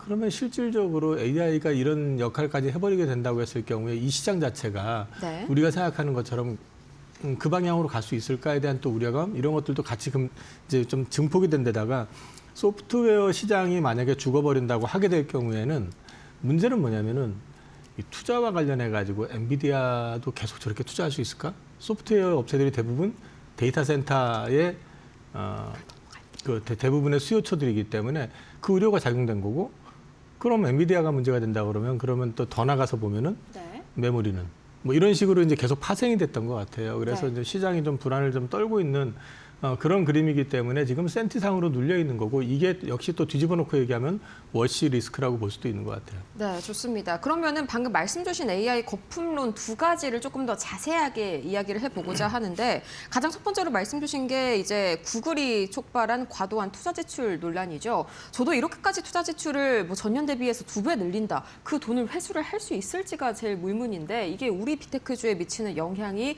특별하게 있을까요? 딜레마인데요. 이게 이제 사실은 지금 구글이 그렇게 캐펙스 투자를 크게 늘리는 이유는 심플합니다. 아직은 주도자로 자기네들이 서 있지 못하기 때문에 주도권을 갖기 위한 거거든요. 네. 근데 이런 경쟁, 새로운 산업체제에서의 경쟁에서는 누군가가 리더가 나오기 전까지는 피 튀기는 싸움이 일어날 수밖에 없어요. 그 과정에서 지금은 사실 큰 수익보다도 일단 시장을 크게 가져가면서 시장을 장악하는 게 우선이기 때문에 네. 캐펙스를 늘리는 거는 저는 일견 당연하다고 보는데 지금 시장 센티가 이전 같았었으면 환호했을 텐데 그렇죠. 지금 반대로 이제 걱정을 하기 시작했던 거는 움츠러드는 말씀드린 것처럼 재료가 되죠. 말씀드렸던 것처럼 이 월가 쪽으로만 돌고 있는 자금을 빼지 않겠느냐. 네. 이제 그 우려감을 이제 좀 시장에 갖다 보니까 그게 좀 확산이 되면서 야, 이거 AI도 사실 이렇게 투자하게 되면은 나중에 그만큼 나올 수 있겠어. 지금 이렇게 자꾸 투자한다고 그러니까 관련되어 있는 그 원자재급에 해당이 되는 그 예를 들어 가지고 뭐 GPU도 해당이 될 수 있고 메모리도 해당이 될 수 있는데 가격 계속 올라가는데 이게 그쵸. 언제까지 이렇게 될 것 같아? 이제 이런 우려감 같은 것들이 반영이 되고 있는 건데 네. 일단 이거는 센트의 문제이긴 하지만 어쨌든 지금 시장에 불을 지핀 건 사실이고 이 부분에 대한 거는 워시가 어떤 식이든 기자회견을 하든 어떤 방향 제시를 할 때 그때 비로소 조금 어떤 방향성을 좀 모색할 수 있지 않을까? 예, 그래서 지금 당분간은 이것 때문에 더 크게 빠진다 이런 개념보다는 좀 네. 상방이 좀 막힐 가능성은 있는 것 상방이 같아요. 막힐 가능성이요. 네. 아, 상방이 좀 막힐 가능성 좀 새롭게 대두가 되는 이슈인데 거기에다가 이제 이건 꼬리 질문입니다. 완전히 뭐 다른 질문은 아닙니다만 이제 두 번째 AI 논란이 또 한 가지가 생겼죠. 말씀해주신 이 소프트웨어 이게 밤 사이에는 비단 소프트웨어뿐만이 아니라 이제 금융 리서치 기업들을 AI가 대체한다. 마찬가지로 엔트로픽이라는 미꾸라지가 좀 촉발한 이슈인데 여기에 대해서는 이런 논란이 좀 장기화가 될까요? 아니면 뭐 설 전까지 좀 어느 정도 소강이 될까요? 예, 이거는 딥시크 논란하고 저는 비슷하다고 보거든요. 딥시크 논란이요. 딥시크. 네. 딥시크 논란 나왔었을 때, 야, 이렇게 막 투자하나, 저렇게 어설프게 투자하나 별 차이 없네?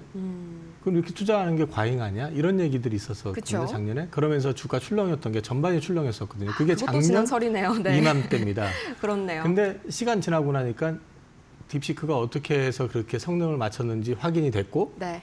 정상적이진 않았잖아요. 그리고 캐펙스 투자는 더 늘어났습니다. 제가 이 말씀을 드리는 거는 지금은 확산 초입 단계예요. 네. 초입 단계인데 벌써 모든 게 끝난 것처럼 지금 이제 모든 거는 다 이 AI가 대체를 할 거고 네. 나머지 다 죽을 거고 이런 식의 얘기하는 것도 사실 좀 과잉이다라는 거죠. 그래서 AI의 역할이라는 게 네. 그럼 인류를 대체하고 모든 사람을 대체하니까 인류가 살아남을 수 있는 방법은 없네. 그냥 놀고 먹으면 되네. 이런 관점은 아니잖아요.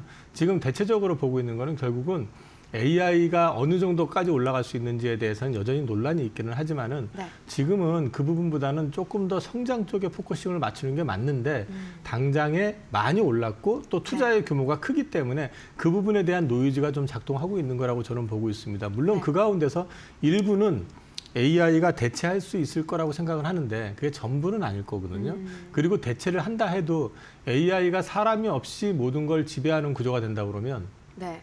사람이 AI의 노예가 되는 시대가 되겠죠. 그때. 그러니까요. 그 정도까지 가려면 아직 먼 얘기이기 때문에 또 실제로 그렇게 가게 둘 수 있을지도 가봐야 될 문제이기 때문에 아직은 그 정도의 또 AI 수준이 되질 않기 때문에 네. 지금 얘기하는 거는 사실은 좀 버블에 대한 또는 이제 과잉 투자에 대한 걱정, 우려감이 또 다른 표현 방식으로 지금 작동하고 있는 거다. 그렇게 말씀드릴 수 있을 것 같아요. 네, 뭐 비단 금융 리서치 AI가 이번이 뭐 엔트로피 거가 완전 처음은 아닙니다. 이전에도 있었고 저도 그걸 활용은 해봤지만 아직까지 이걸 실무에 완전하게 도입하기에는 좀 무리가 있지 않나 하는 제 실제적인 그런 사용 후기까지 한번 좀 말씀을 드려보도록 하겠습니다.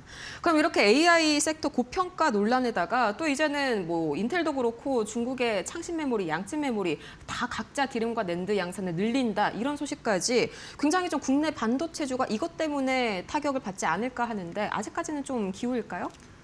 일단 쇼티지가 심각한 상태고요. 네. 그다음에 레거시 쪽을 이제 국내 기업은 물론이고 마이크론까지 크게 늘리지 않으려고 하는 이유는 뒤에 중국이 있기 때문이거든요. 근데 중국이 있어도 중국이 첨단 장비 도입이 막힌 상태에서는 네. 위로 올라가는 건 한계가 분명히 있어요. 그런데 지금 그걸 핑계로 어쨌든 주요 3사들은 증설에 되게 소극적이고요. 그러면 물량이 없으니까 뭐 성능이 좀 떨어지더라도 중국 거를 볼 수밖에 없는 게 이제 컴퓨터 회사나 이런 쪽은 당연히 그럴 수밖에 없죠. 왜냐하면 그렇죠. 아무래도 그쪽으로는 지금 물량 공급이 되게 제한돼 있기 때문에 네. 그건 일반적인 거고요. 지금은 당장에 그 부분을 갖다 이제 고민할 필요는 없을 것 같은데 이제 근데 주목하셔야 되는 건 이게 결국 미국 정부의 입장이거든요. 갑자기 또 미국이 중국하고 친해지겠다고 또 손 딱 내밀면서 다 풀어줄게 이래버리면 또 얘기가 또 달라지는 거기 때문에 지금 아마도 그 우리나라 주요 그러니까 삼성이나 SK 같은 경우도 그 부분에 대해서 염두를 안 두는 건 아닐 거예요. 그렇죠. 그렇기 때문에 증설에 그렇게 적극이지 않은 거라고요. 그래서 이제 이런 부분들까지 감안해서 놓고 보신다면은 향후에 이런 부분들이 뭐 크게 타격을 준다 이런 개념을 지금 얘기하기에는 좀 섣부른 판단인 것 같고요. 다만 센티적으로 앞서 말씀드린 것처럼 일단 월가에서만 도는 자금을 갖다 현실적으로 실물로 돌아가게 하기 위해서 월가 쪽에서 거품을 일으켰었던 자금들의 일부를 빼내고 네. 대신에 금리를 낮춰가지고 실물로 돌리겠다. 이런 워시의 정책이 실제로 어떻게 반영이 될 것이고 네. 그게 트럼프의 입맛하고 어떻게 매칭이 되느냐에 따라서 이 부분은 조정이 될 수 있기 때문에 그런 결과가 나오기 전까지는 상단이 막힌다고 해서 무조건 빠진다는 게 아니라 그렇죠. 예, 뭐 횡보할 이제, 수도 있는 거고. 예, 그러니까 상단은 막힌 상태에서 좀 늘어질 가능성에 대해서 저는 좀 보고 있는 거거든요. 네. 그리고 이제 워시 기자회견이 됐든 어떤 자기의 어떤 입장 표명이 나오게 되면 그 부분을 통해 가지고 이제 하나씩 조율이 되지 않을까 싶습니다.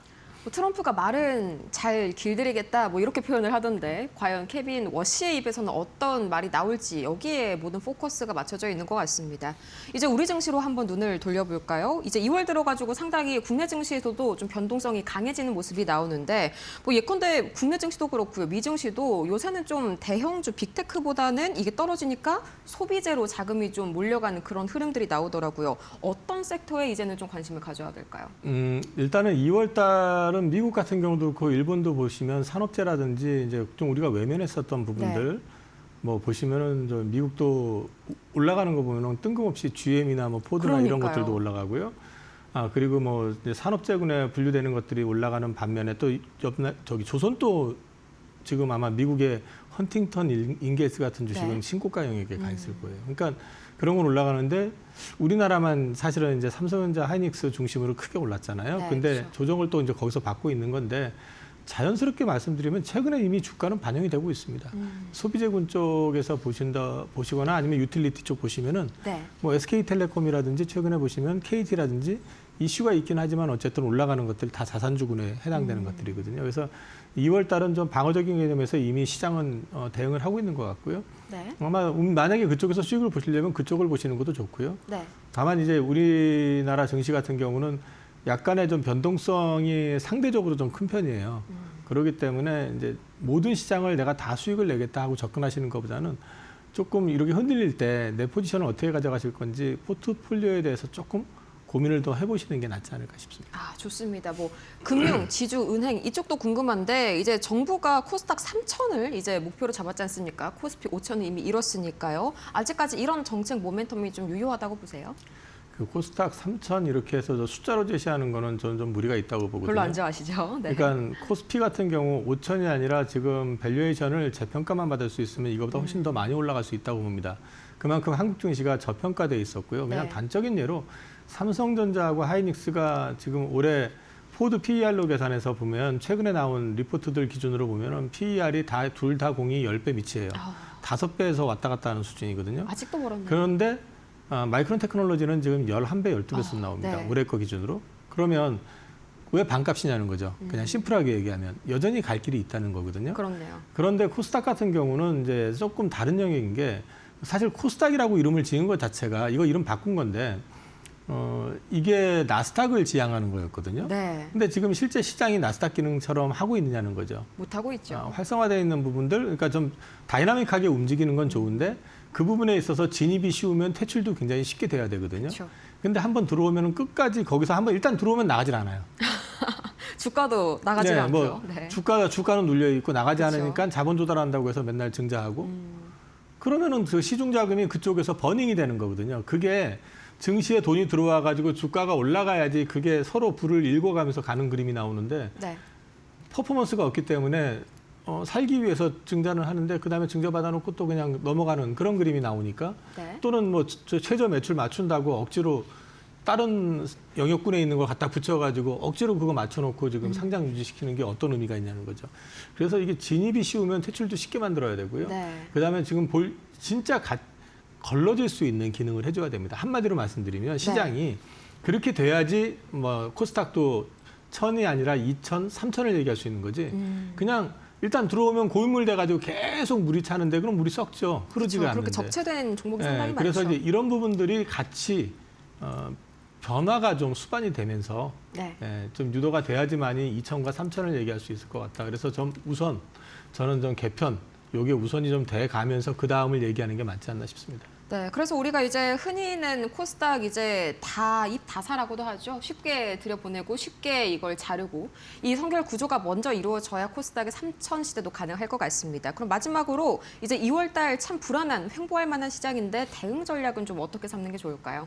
일단 조정은 시작된 것 같은데 그 부분에 대해서 이번 주 화요일 날도 지난주 금요일 날도 저는 뭔가 안 편하다 네. 생각해보겠다. 그리고 원래 생각은 2월 달이 코스닥장이라고 생각을 했었는데 1월 말에 일주일 상간에 코스닥이 20%가 넘게 조금 올라버리니까 빨리 왔죠? 이건 좀 포모 현상에 의해서 오버슈팅한 것 같다. 이제 그렇게 본다 그러면은 배당의 어떤 밸류라든지 투자의 메리트가 많이 떨어진다는 측면에서 놓고 봤을 때는 2월은 조정일 것 같은데 그 조정이 등락이 이번 주도 보시면은 뭐 몇백 퍼센트 올랐다가 또 백 몇 퍼센트 빠졌다 이렇게 되잖아요. 그러면 네. 지금은 큰 수익을 노리시는 것보다는 그 안에서 리스크 관리 해가시면서 자기 포트를 리밸런싱하는 쪽에 포커싱해 보시는 게 어떨 것 같습니다. 네, 역시나 좀 신중하게 비중을 조절하시면서 시장을 지켜봐야 하는 2월이 될 것 같습니다. 이렇게 해서 오늘 이영훈 IM증권 이사와 함께 다양한 시장 이야기 나눠봤습니다. 좋은 말씀 고맙습니다.